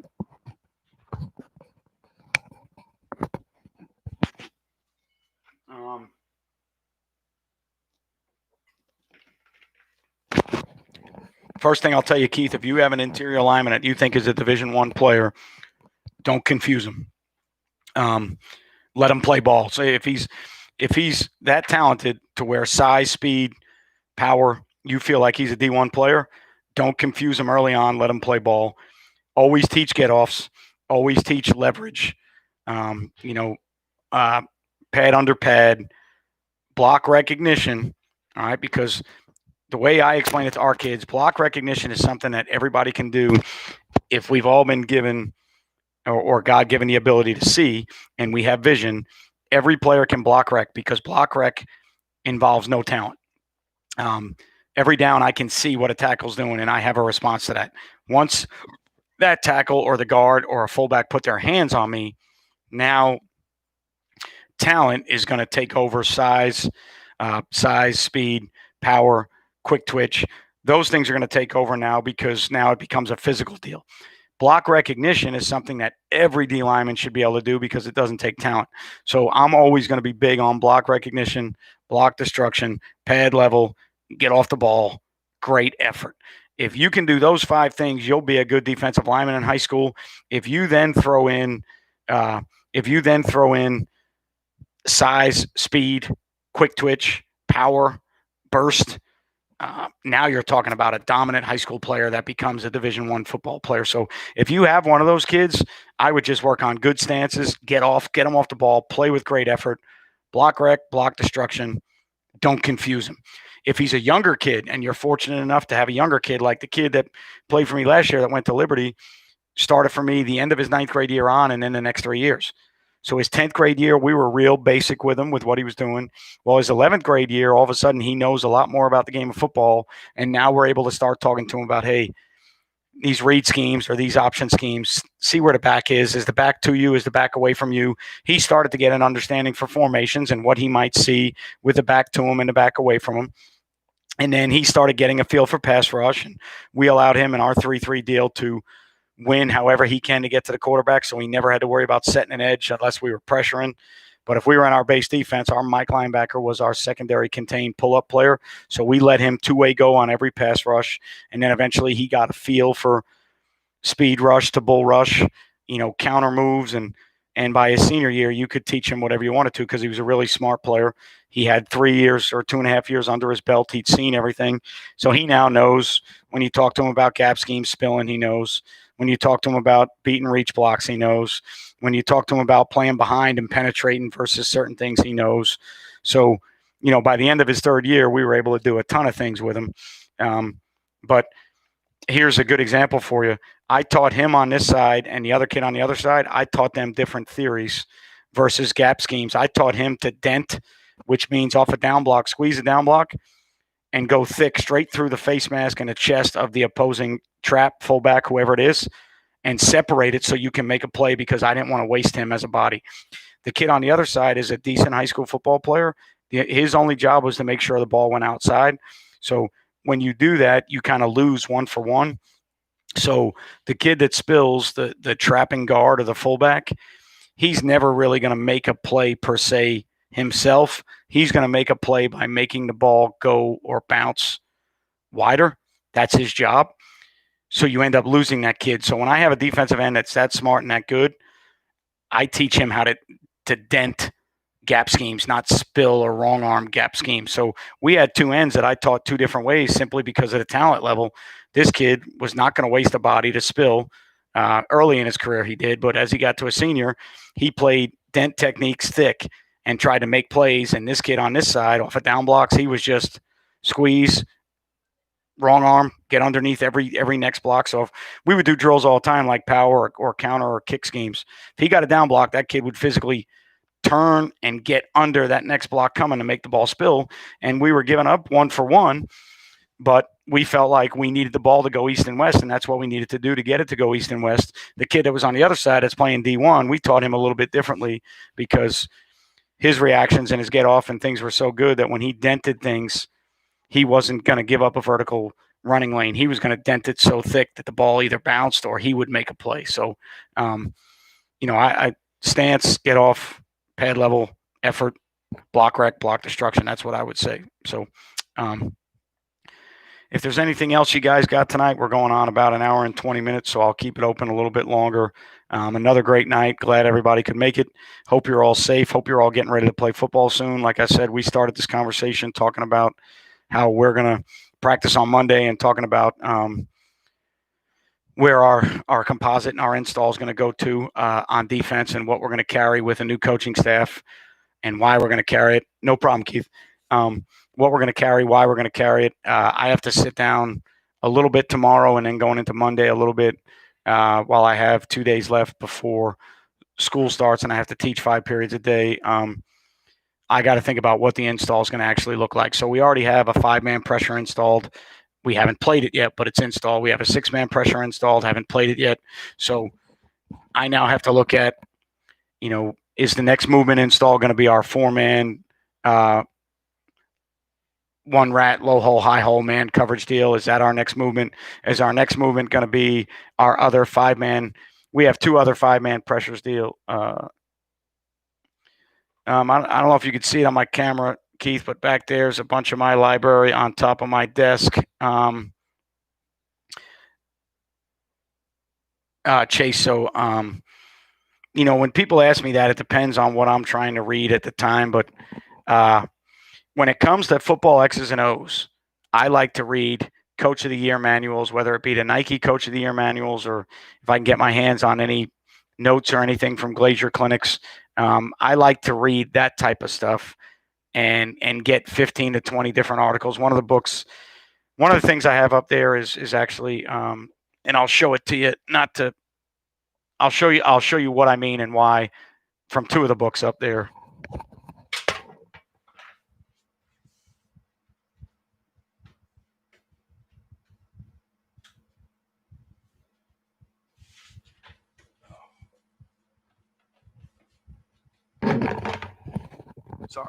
I am sorry, guys. So, this is a 2003 Nike Coach of the Year manual, right? Jim Tressel on the cover. It's old.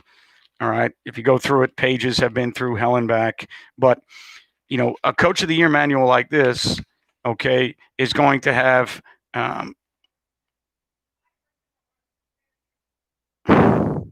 Antoine, is that you? Antoine Altius. If it is, that's one of my corners.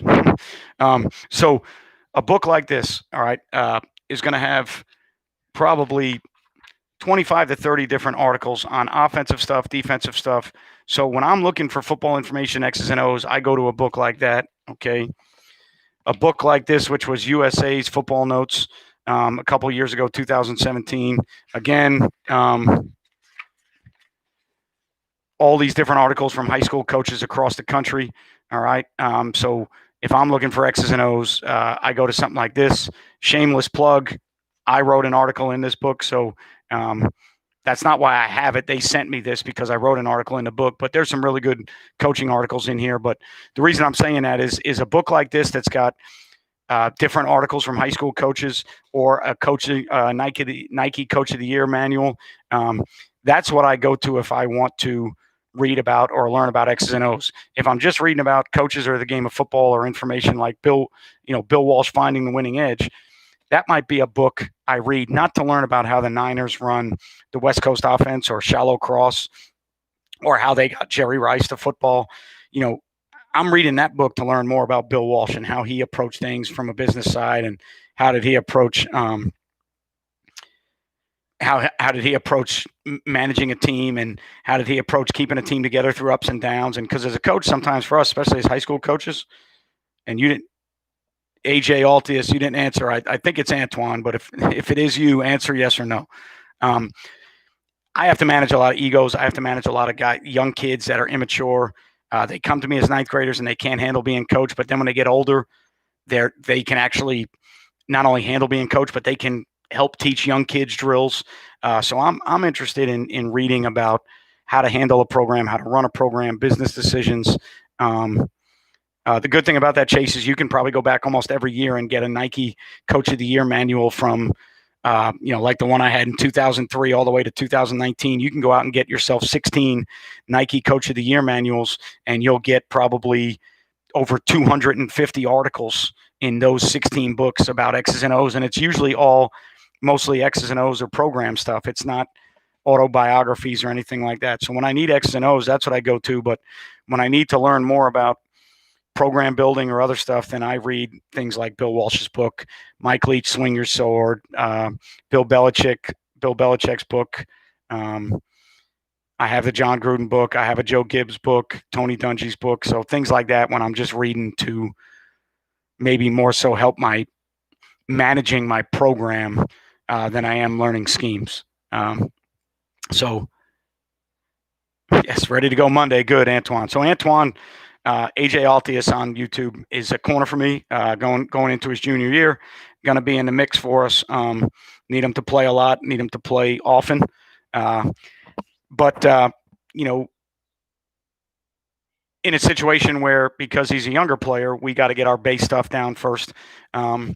And we've got to be able to understand that first before I put him in other situations. So whoever that is, if they're saying what's up, Mac, that means I probably know him. I don't know who you are, but if you let me know, I'm doing all right. But it's good to see, that I get players that come on these things. I don't tell them, oh, God. All right, so now we got two players on here. So it's good to have players on here so they can see what I do in a different light, see how I teach things, see how I teach other coaches. You try not to tell them what you do on YouTube too often. Every once in a while to keep them in check when they get a little bit too big for their own britches. You kind of let them know what you do with certain things. But, again, in asking the question, Antoine, yes, I think Roderick is a Division I player. We have an offensive lineman that's going into 10th grade that is currently 6'3", 255 pounds. He's long. He's fairly athletic. He's physical. He's got a little way to go, but when you look at a kid going into 10th grade as a potential Division I player, that's what you look at. Why? Because he's 6'3", 255 pounds. He can move. He can bend. He can do some things. So obviously it's exciting to have a kid like that. Is he ready to play varsity football now? No. Is he going to have a long season as a 10th grader? Yes.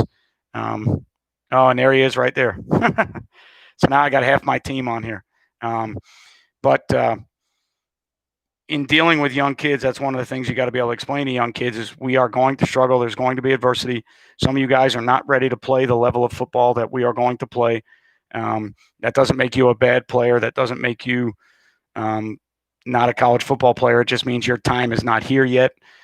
You'll take your ups and downs and you'll take the goods and bads and you'll go through adversity that you're going to go through. And so I think, we have a lot of kids that have potential to be college football players.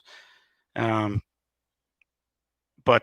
now that three of them are on here, I would rather talk more about schemes and teaching and what we're going to teach on Monday. So when we open up on Monday on offense, we're going to continue with what we've been doing in 2x2, 3x1, our inside zone stuff with our how we handle different things. So we'll read the backside, then we'll bam or kick or zip the backside with our Y, and then we'll get into our RPO deals, and then we'll continue building on our outside or our wide zone theories, continue building upon the drop back and quick game stuff that we have in.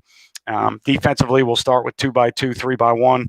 We'll get our 2x2 stuff in, and originally our 2x2 stuff will start with very static, simple checks to say on the backside of 2x2, we're only going to play it this way until you guys figure out how to play it. And then we'll build in other ways for you to say, hey, look, I'm into the boundary. I feel like I can make a hard cover 2 call here.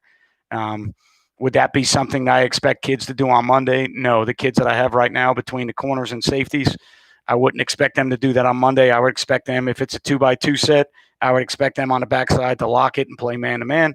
And then if it's we'll handle 3x1. So when we go into 3x1, we'll talk about how we're going to play the backside single. I would expect those guys only.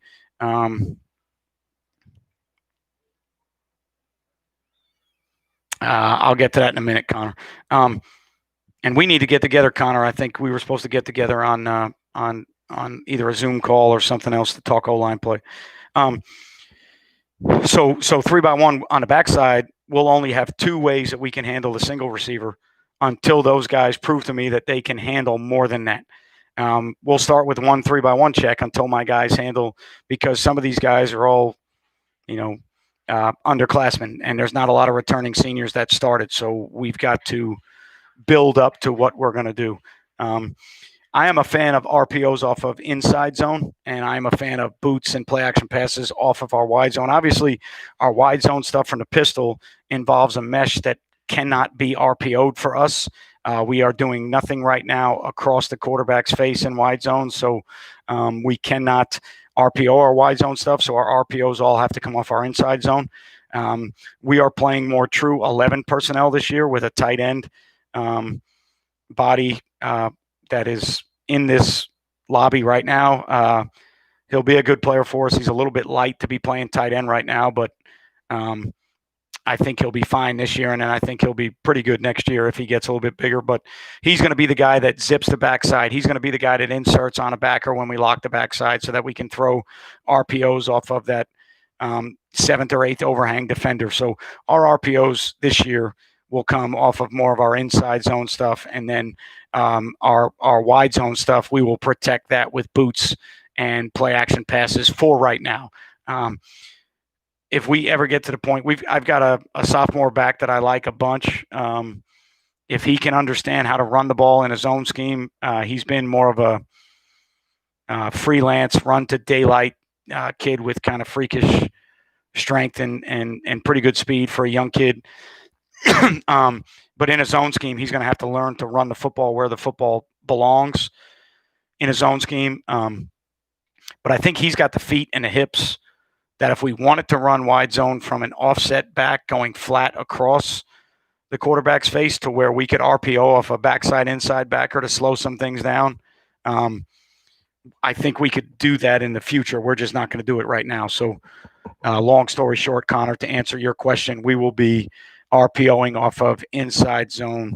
And then I think eventually we're going to try and teach counter. And then depending on, I think our counter stuff will probably be GF or OF counter. So it'll be probably, or now I shouldn't say OF, I should say GY or OY. It'll probably be the Y as the wrapper with the guard as a puller. I don't know if we're going to get into GT counter.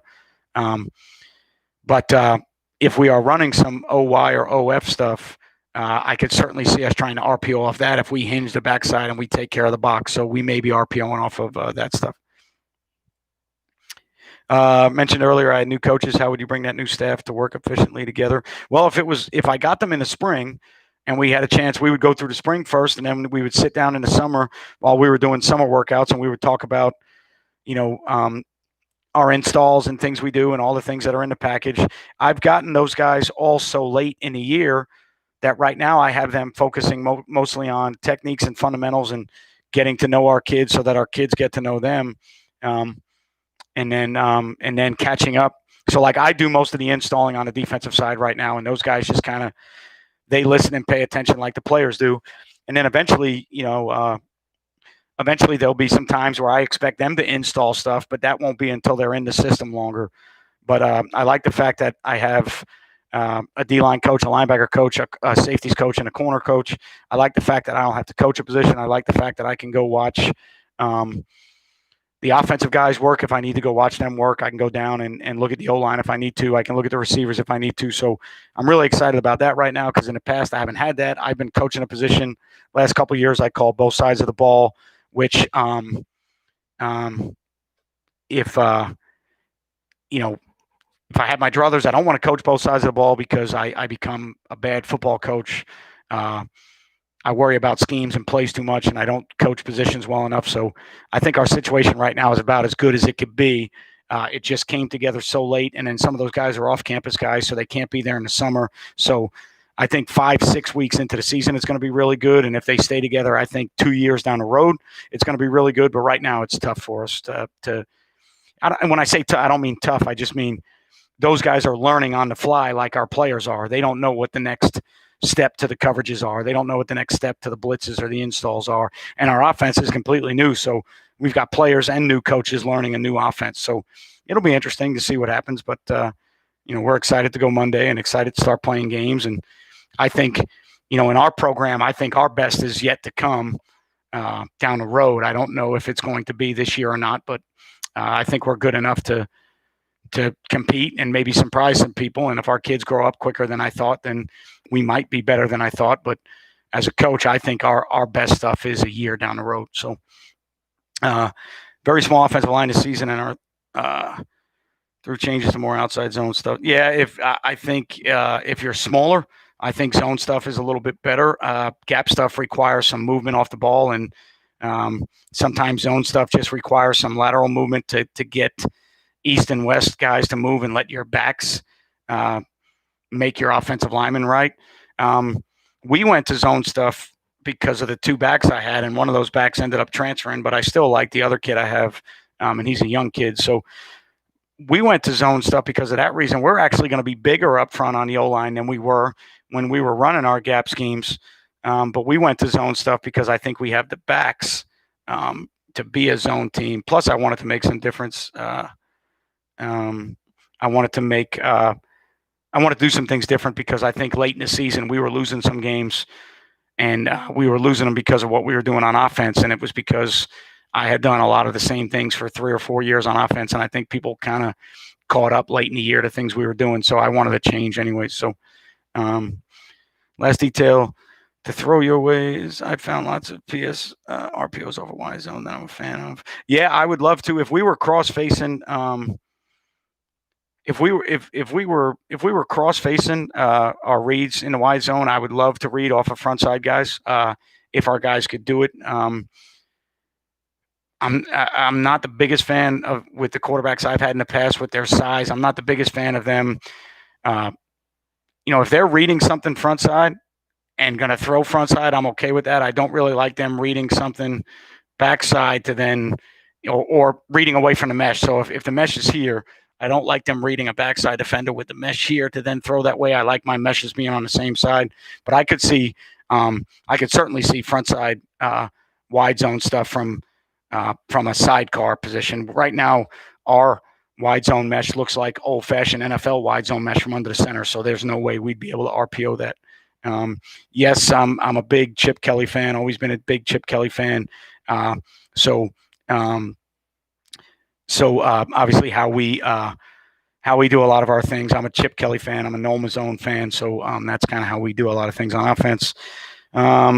Roderick, if you are 255 right now, Roderick, then I think 270 by the middle of the season is going to be almost impossible because it's going to be so hot. When we start practicing in pads and doing things 5 days a week and playing games, it's going to be almost impossible to have the calories in your diet to get to 270. I could see you getting to 270 by weightlifting season. I could see you getting to 270 by spring ball, but I don't see you getting to 270 during this season right now, unless you're 260 or 262. Mostly focusing on power read for a gap and a former duo wham. When you say duo wham, coach, are you talking about duo kicking a player out? Are you talking about duo kicking or trapping somebody? Or are you talking about because we've done it all through the duo scheme, and I know that me and you have talked on Twitter about that a lot of people don't think what we do is really duo because we did it from 20 personnel, and we did it with a kick, we did it with a read, we did it trapping a 3 technique or a 1 technique, we did it inserting the front side of it. So we've done, we've tagged the duo scheme and we've inserted it and we've whammed it and we've kicked it. So we've done it every different way, and it was, when we were good, it was effective. So you would consider wham true split flow and you would zip the backside 5 technique, or is wham some type of deal where you front side zone and trap a 1 or a 3 technique on the backside. Wham for us was always a trap call, and kick for us. This year it's a different call, but wham for me was always a trap, and kick was always a split zone 5 technique deal. Yeah, that's fine. It's all the same. If terminology is one of those deals where if wham, if in your terminology wham means zip the backside 5 technique, then your kids don't know any better. Kick in my language, and then if we wanted to avoid that and go to the next level, we call bluff. Other guys call cruise. All those things. That terminology is what you make of it. It is what you teach it. So for us, we'd run inside zone kick or duo kick. The only difference for us is duo kick is a front side kick, zone kick is a backside kick. So that's a little bit of a nuance to teach. And then how we teach RPOs and access throws to our kids is different off of duo than it is off of inside zone, because for us last year as a gap or a duo team, our RPOs happen front side, our access throws happen backside. This year as an inside zone team, our RPOs happen backside and our access throws happen front side. So where the mesh is and where the read is a little bit different from inside zone to duo. So yeah, I could see how you would do that. I could see kick for play side. I think probably where maybe it gets confusing is on power front side. We tell him that he has a kick out block, but we never tag the word kick to it. So I could definitely see that being an issue and using a different term for kick, because kick out is in your terminology of how you teach blocks. So I could definitely see that. I could see zip. I could see BAM. I could see a lot of different things. Like a lot of times when guys are going to read somebody, they make a book call, because like you read a book. And so terminology in football is always interesting because it can change from 2 miles down the road to 5 miles down the road to 10 miles down the road. Guys could be teaching the same thing using 15 different words. But when I try to teach our players, I try to teach them conceptually so that, down the road, they'll understand. Like for us last year, we were a gap team, we were a power team, we were a duo team, a buck sweep team.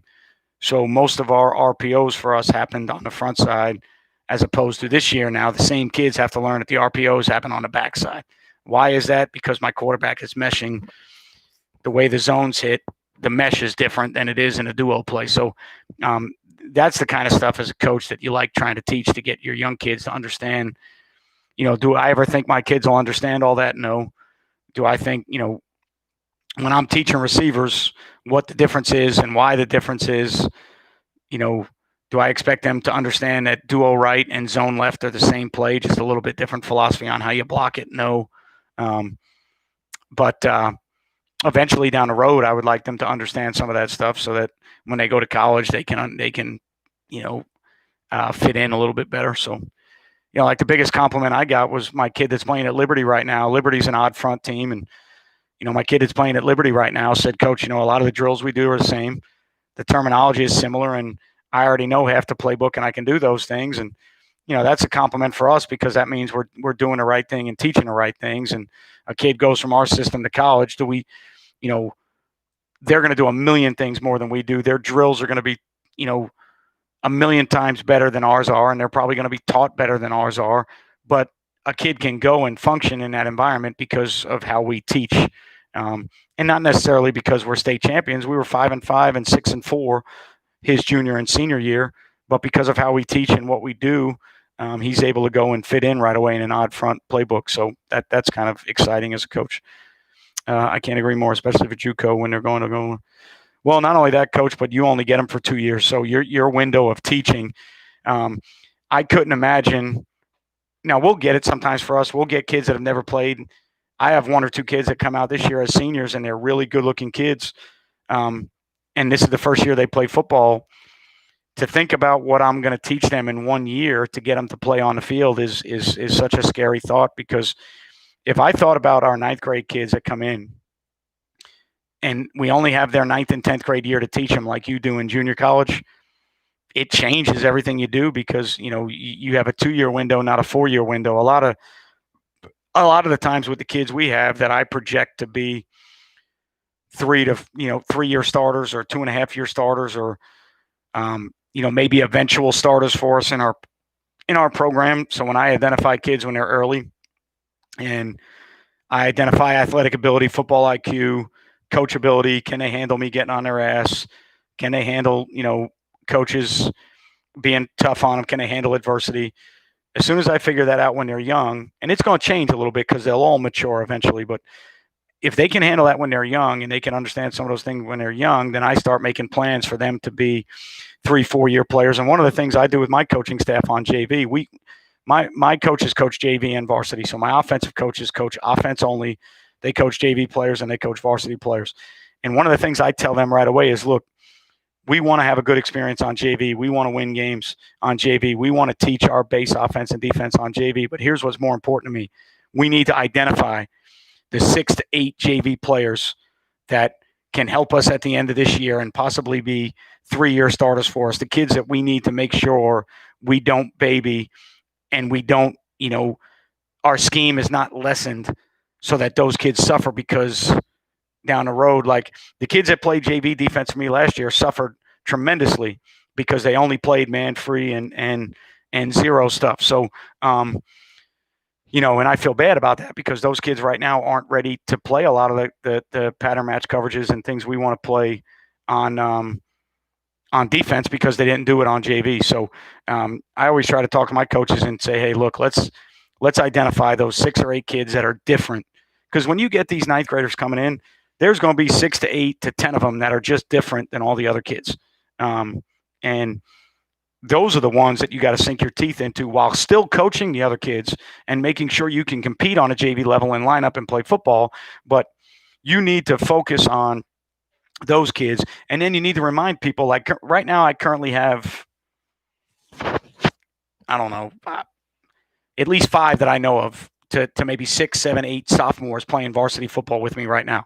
So when I go down and look at that JV group and we start thinking about certain positions on the field, you can't just look at that JV group when there's 5 sophomores up on a varsity. Those 5 sophomores actually tie in to that group. And then any juniors you might have tie into that group a little bit because I have 2 freshmen right now that I think may at some point during the year be up with us. And I have 5 or 6 freshmen that may be up with us when their JV season is over. So, I've got to be able to get my staff to recognize that and understand what we need to teach, which is why I'm dead set this year with my defensive guys on saying, listen, you're going to teach base coverages. They're going to learn how to play 3-by-1. They're going to learn how to play 2-by-2. They're going to learn how to play pattern match because there's some kids on there that are going to help us, if not this year, very soon. So we need to teach them. So to a 4-year staffer, I'm going to have recruit differently. Yeah, I think not only recruit differently, Connor, but you're going to recruit based on the development of a 4-year player and trying to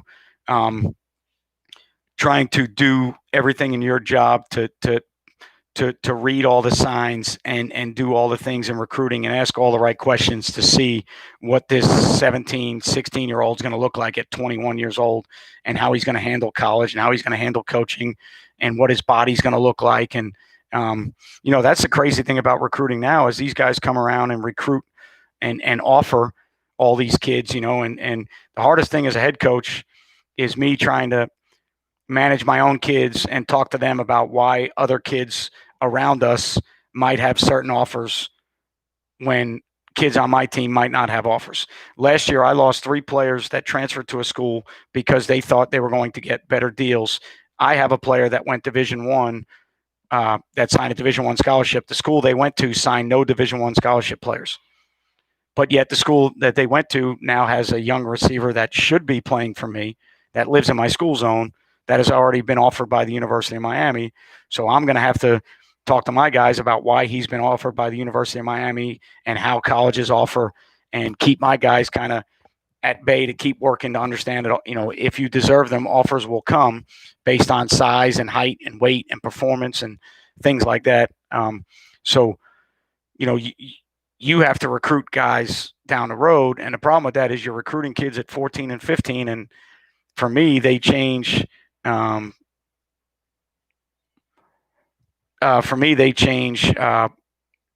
they how they perform and some of the things that they do, they change for me so dramatically from 9th to 12th grade. I can only imagine how they change from 9th or 10th grade to where you are going to get them when you recruit. One of the talking about how he got recruited, how he got offered. One of the ways is, one of the ways is that school has had some Division I players in the past. So Division I schools walk in when you're 6'4" in 9th grade playing receiver, and you're 6'4", and you got to remember last year he didn't have a great 9th grade year. He doesn't have a lot of great statistics. He doesn't have a ton of catches. He doesn't have a ton of catch, but these guys are looking at potential. When you walk in the door and you shake hands with a kid that's 4 inches taller than you in 9th grade, there's a chance he's going to have offers. They see the potential of what he can be. I'm sure he's gone to a couple exposure camps, which some of you guys are going to have to look at going to this year. Obviously, it was tough to go to exposure camps, but trying to get yourself into exposure camps that you have to pay for, that you are going to get invited to, but you probably have to pay for and travel to, trying to go to those types of camps. Yes, Roderick, that could certainly be you at 6'3", 255 pounds before you're even a sophomore. Yes, that certainly could be you. The kid that played for me last year that went to Liberty, we went to almost no camps with him. He was recruited when guys came in the office. He was 6 foot, 235 pounds as a sophomore, good player. He was recruited the old-fashioned way, so he didn't go to camps. He didn't go to a lot of all-star camps. He didn't do a lot of stuff in the offseason. He just played football. And so, the good thing is now that we've had a Division I player, guys came by to recruit him, so guys are going to come by in the future. And we've got a couple good young players that I think have a chance to be Division I guys. So I think it's going to be a lot easier for our guys to get recruited. But you just got to keep in mind, think about the guys that left our program to go somewhere else that got no offers. And think about the kid that stayed that got an offer. So to look at somebody that has an offer now at another place to say why people on our team don't, well, I don't have any 6'4" 9th grade receivers. So that's one of the reasons, I don't have many 6'4" 9th grade players that when coaches walk in the door. I wish I did, because when the other kid was being recruited by Liberty and Georgia Tech and a lot of other places, we would have had these kids to bring in and say, hey, coach, look at this kid. He's in 9th grade. He's playing varsity for us right now. He's 6'4", 6'3", 200 pounds. It makes it a lot easier to sell to guys, because college guys, a lot of times what they see in front of them first is the first look. They can make 6'3" into whatever they want if it's got talent. They can't really make 5'8" into whatever they want. So it becomes a numbers game. It becomes a size, speed, potential game. Brian Green has a chance. I don't know about Division I or not yet, because he's 5'10" or 5'11"-ish, so it's going to be tough to play Division I receiver at 5'10" or 5'11" unless you run sub 4.55 40 or something like that. But as a young kid, he's got a ton of potential. Let's just put it that way. So the scholarships will take care of themselves in the future. And I don't want to turn this into a scholarship deal just because I have a couple players on here. This is a coaching channel that's supposed to be about techniques, fundamentals. Brian is not 6 foot. That is absolute. There's no way he's 6 foot. So let's keep this about coaching. From playing at a D1 school and bringing some turds, but good strength staffs, coaches and nutrition specialists, get them right. Very hard to get turds right. I don't care who your strength coach is. I don't care who your nutritionist is. I don't care who your staff is. You'll never get those types of kids right. You'll just get them to buy in enough to make it out, and maybe get awesome, Chase. I think you'll get those kids to buy in enough to play for your program and make it out maybe to the NFL if you convince them that if they do these things and keep their nose out of trouble, they might make millions of dollars in the NFL. I don't know if you'll ever get those kids completely. Yeah, I get you, Connor, 100%. Those kids don't ever completely change, tigers and stripes and things like that. So I think that's a big part of recruiting too. I think you need to do your background checks on kids and, make sure they have grades early, because if they have grades early, there's a good chance they'll have grades all in all. See what their family life is like early. See who they run around with early. Because kids aren't going to change much if they run around with a bunch of bullshit, and they run around with a bunch of thugs and kids that have no direction in their life other than trying to be the next Kodak Black. then they're going to end up probably getting into the trouble that those kids have a tendency sometimes to get in trouble with. If they hang around with good kids that get good grades and kids that play sports that know that they can't get in trouble and they have to be at practice at 2:00 and they have to lift weights, if they hang out with kids like that, I think they'll be better off. So, but again, I don't want this to be. I like the fact, Roderick and Malik and Antoine, I like the fact that you're on here if you want to learn about things that I do coaching wise, but we're not going to turn this into this channel is not about our recruiting prospects and the kids we have. But I will tell you this, the last thing I'll tell you, you're going to have plenty of people out there that aren't at Orange Park that are going to tell every one of our kids that they can get them D1 scholarships because that's how they get them all to leave. They tell them that you can get D1 offers. You're a D1 player. They tell you that to get you to their school. And then once you get to their school, if you don't get an offer, you're already there. What are you going to do? Leave again? Hence, all the kids that left us that ended up with no scholarship offers while the kid that stayed with us had a scholarship offer. So over the next couple of years, you guys that are young players, you're going to get courted by several people. You're going to have several people talk to you about how good you are and what you could be doing at some of these schools and how much better some of these schools can do for you. My suggestion is you look at the writing on the wall and the kid that stayed for 4 years from your junior high school that is now a full scholarship player, and the kids that left and went to other high schools from your junior high school that don't have scholarship offers. If you're smart enough, you'll read between the lines, open your eyes, and figure it out real quick. Are you planning to add some jet motion and buck sweep to add to protect your plays? Buck sweep really protected our duo stuff more than it protected any of our. If we were anything zone wise, buck sweep was more protecting our gap schemes. Sometimes with pin and pull theories that could get to the perimeter. Buck sweep was more of a play that was 100% going to the perimeter. And last year we had a tailback that was a 4x4 state champion that could really roll. And we wanted to get him to the perimeter, and buck sweep was a way to do that. We always off of power. We always carried jet read off of power. We carried jet read off of dart. To be honest with you, Connor, the thing that we're looking to do, and we've gone to more 11 personnel Y off than we are 20 personnel sniffer. For me and my offense, we were very sniffer orientated, and the sniffer took you to the ball. So I was trying to find ways to get the sniffer not to take it to the ball. So like dart read, where we would go jet sweep and run dart the other way so that the sniffer would arc release for the jet sweep, or GT counter would be another good one. Or, for us, OF or GF counter wasn't the greatest play in the world for us because it really wasn't misdirection, because our sniffer takes you, if we run power, the sniffer's front side. If we run split flow, the sniffer's backside. If we run counter, the sniffer goes with it. So for us to protect our plays, it wasn't really so much a zone theory as it was trying to find things that got the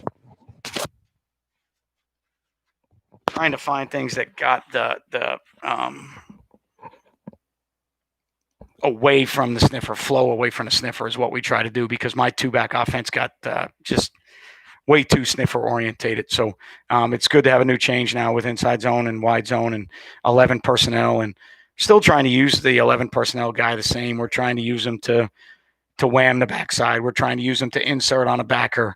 I think he'll be involved way more. He's the kids that we're going to use at that position are better receivers than my sniffers were. So they're going to be way more involved in the passing game than our sniffers were. Our sniffers for us were really blockers that we had some flat RPO stuff that they could catch, and we had some bootleg stuff that they could catch. But I think our Ys, even though they're very similar in nature to the sniffers, I think they're better receivers. So we're going to throw them the ball a little bit more, and then creating that 3-man surface, because the Y is now off the tackle than he is in the box is a little bit different. So Y off stuff with a lot of kick blocks in your language that might draw in the backside DN. We think of stuff like sweep with crack blocks, take advantage. Yeah, I mean, obviously your offense, you know what you're doing, so you know how to protect it. So For us, my offense tried to be very antagonistic to spill defensive ends. A lot of the good teams in Florida that we play would always spill and bend real hard off of down blocks. So my offense was always geared around doing things to take advantage of that. So, jet sweep, power read stuff to get the ball to the perimeter instead of just straight outside zone, because why try and reach a guy if by down blocking you're going to get the perimeter because he's going to bend so far to spill. Reading guys like that bend, because now we can take the ball off of that if we can handle scrape exchange. Bluffing players like that. So when you talk about like inside zone wham, and then you go to an inside zone bluff where you take the wham track and you dip and rip around that kid. So now when he goes to spill because he's getting kicked, let him spill, read him, pull the ball, and now your quarterback has an escort to the front side. Did you use the sniffer in the buck sweep also? Sniffer was the pin player for us. So we ran 2-back buck sweep just like Gus Malzahn. So the sniffer for us was the guy that pinned the 5 technique. Again, very antagonistic offense to the 5 technique, because off of our gap schemes, the 5 technique wants to squeeze and spill. Our sniffers have a very hard time kicking those guys on power or on duo because they squeeze so hard and spill so hard. So when we would run buck, our block was so easy for the sniffer to seal the 5 technique because that kid squeezed and took the air out of down block. So he reached himself just by showing him the down block. The good defensive ends already reached themselves. All my sniffers had to do was just keep their head on the outside shoulder. Those guys blocked themselves. That's one of the reasons we carried the buck. Not only did we want to get the ball to the perimeter, but we carried it as a protection to our gap schemes, because our gap schemes involve guys trying to wrong arm so hard that we want to be antagonistic to the wrong arm. So the defensive ends are so good in Florida in the high school level that we play. And see you, Antoine. I'll see you on Monday, 2:30. Make sure you have your mask when you check in. Have to have your mask when you check in, and you can go straight to the back. You don't have to check in up front anymore. Spread the word to everybody else about masks and everything else. Black shorts also. Masks and black shorts. So for us, we faced so many Division I or college defensive ends that were so good, and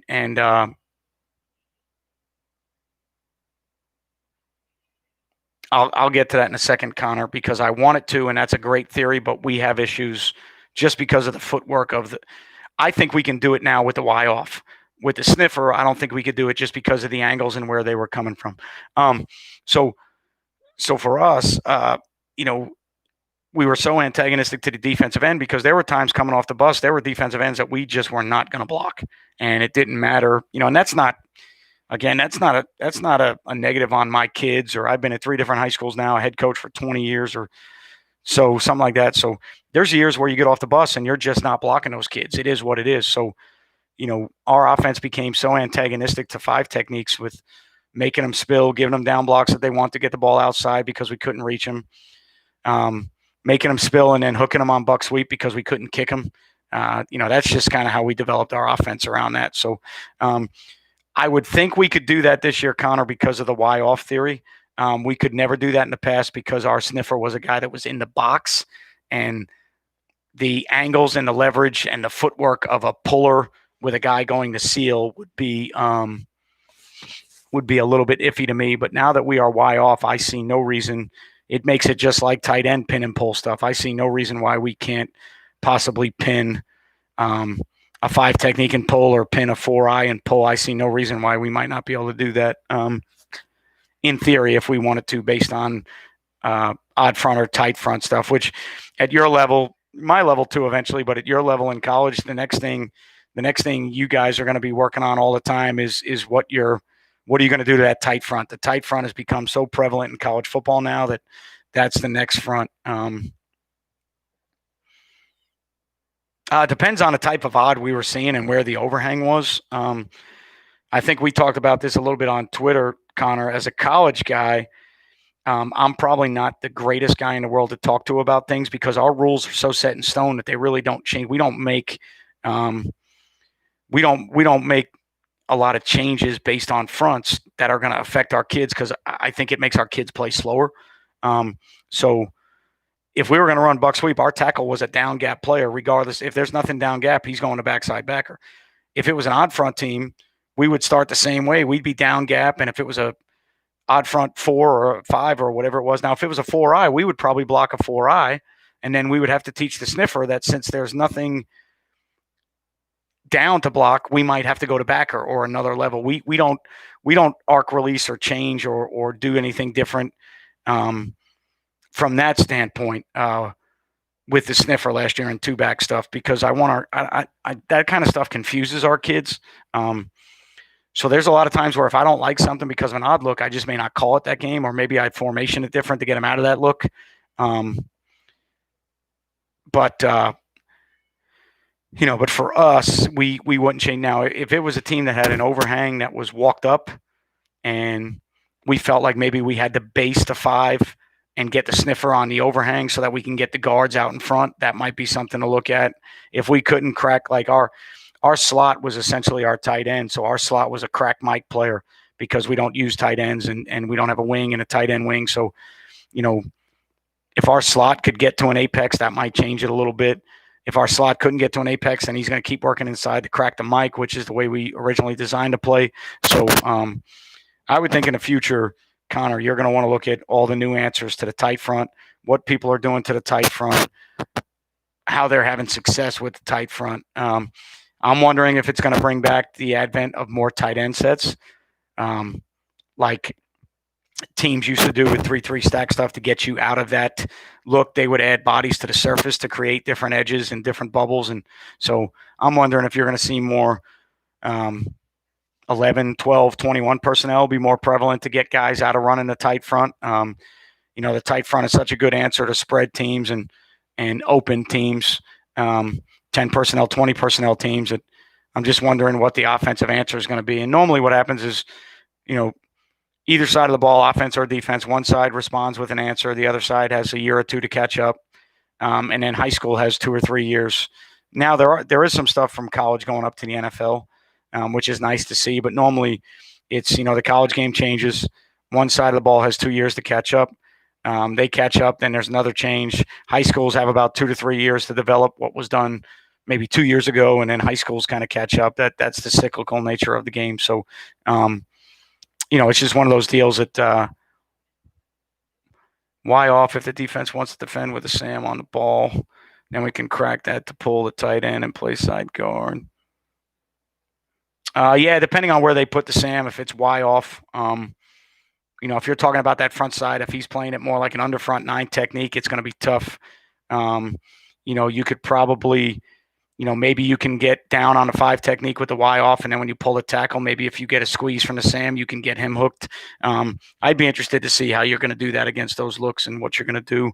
But that's going to be your next answer in college, I imagine, is you're going to have to worry about how to – and we're going to see it a little bit. We'll see odd and we'll see tight, but not as much as you guys will in college. I think the next craze is going to be how all the best offensive coordinators in college attack that tight front. So I'm interested to see that. Because it changes how we play the game. It may not change for a year or two for us, but eventually it's going to change how we play the game. So, but I appreciate all you guys tonight. I appreciate you. Depending on where they play the Sam, Coach, if the Sam is apexed off, if the Sam is apexed off, then maybe you can get a crack in there with the receiver. But if the Sam is kind of treating the tight end like a tight end, even though he's a Y off and he's kind of a 9 technique, then it's going to be tough to crack him. So I think you'd have some other issues. Like some teams may treat the Y off as a regular front and play under front. So they may play with a 5 and a 9. And, the only issue is that Y can move and trade in motion because he's off when he's on, he can trade, but he can't really move as much as he can when he's off. So that might change how teams do stuff. But, I think the Eagles would be good to look at from ace formations, but I don't think the Eagles, at least when Chip Kelly was there, Doug Peterson still does a lot of great stuff. But I don't know if the Eagles see as much tight front as I think the tight front was more prevalent in college just because of the styles of offense that you're seeing. So I think in the NFL, you'd see more true bear to 2-back 21 personnel stuff than you would tight front. Tight front just became that Big 12 type deal and that defending spread type deal. So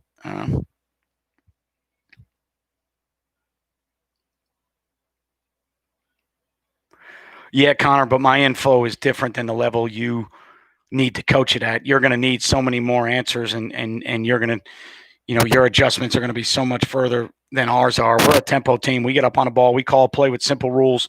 If it's a gap scheme or if it's a buck scheme, it doesn't really change that much for us. The only thing in buck that'll change is if we get a front side one technique, that guard might stay in, and we may only pull one guard in the buck scheme. But we don't have a lot of adjustments, a lot of rules, a lot of things like that, simply because it slows our kids down. At your level, you've got to be able to handle different fronts. You've got to be able to handle different things. So, with every level, there's more coaching and better coaching involved. So I have more information on some of it, but how I run it probably wouldn't, and I probably wouldn't run some of the stuff I run the way I run it if I coached in college. But I just choose to do it that way in high school. So we'll definitely get in touch and talk more about it. I appreciate you coming on tonight. Appreciate everybody else that was on. Thanks for everything you guys do for Play Fast Football, 2 hours and 10 minutes on a Saturday night. Absolutely love it. Hope you're all playing football. Hope you're all safe. I'll see you guys sometime next week. Check out the channel for our regular videos that I've been doing more of now that we're back. And then if you're interested with game clips, I've got stuff on patreon.com/Coach Mac. So appreciate everything you guys do.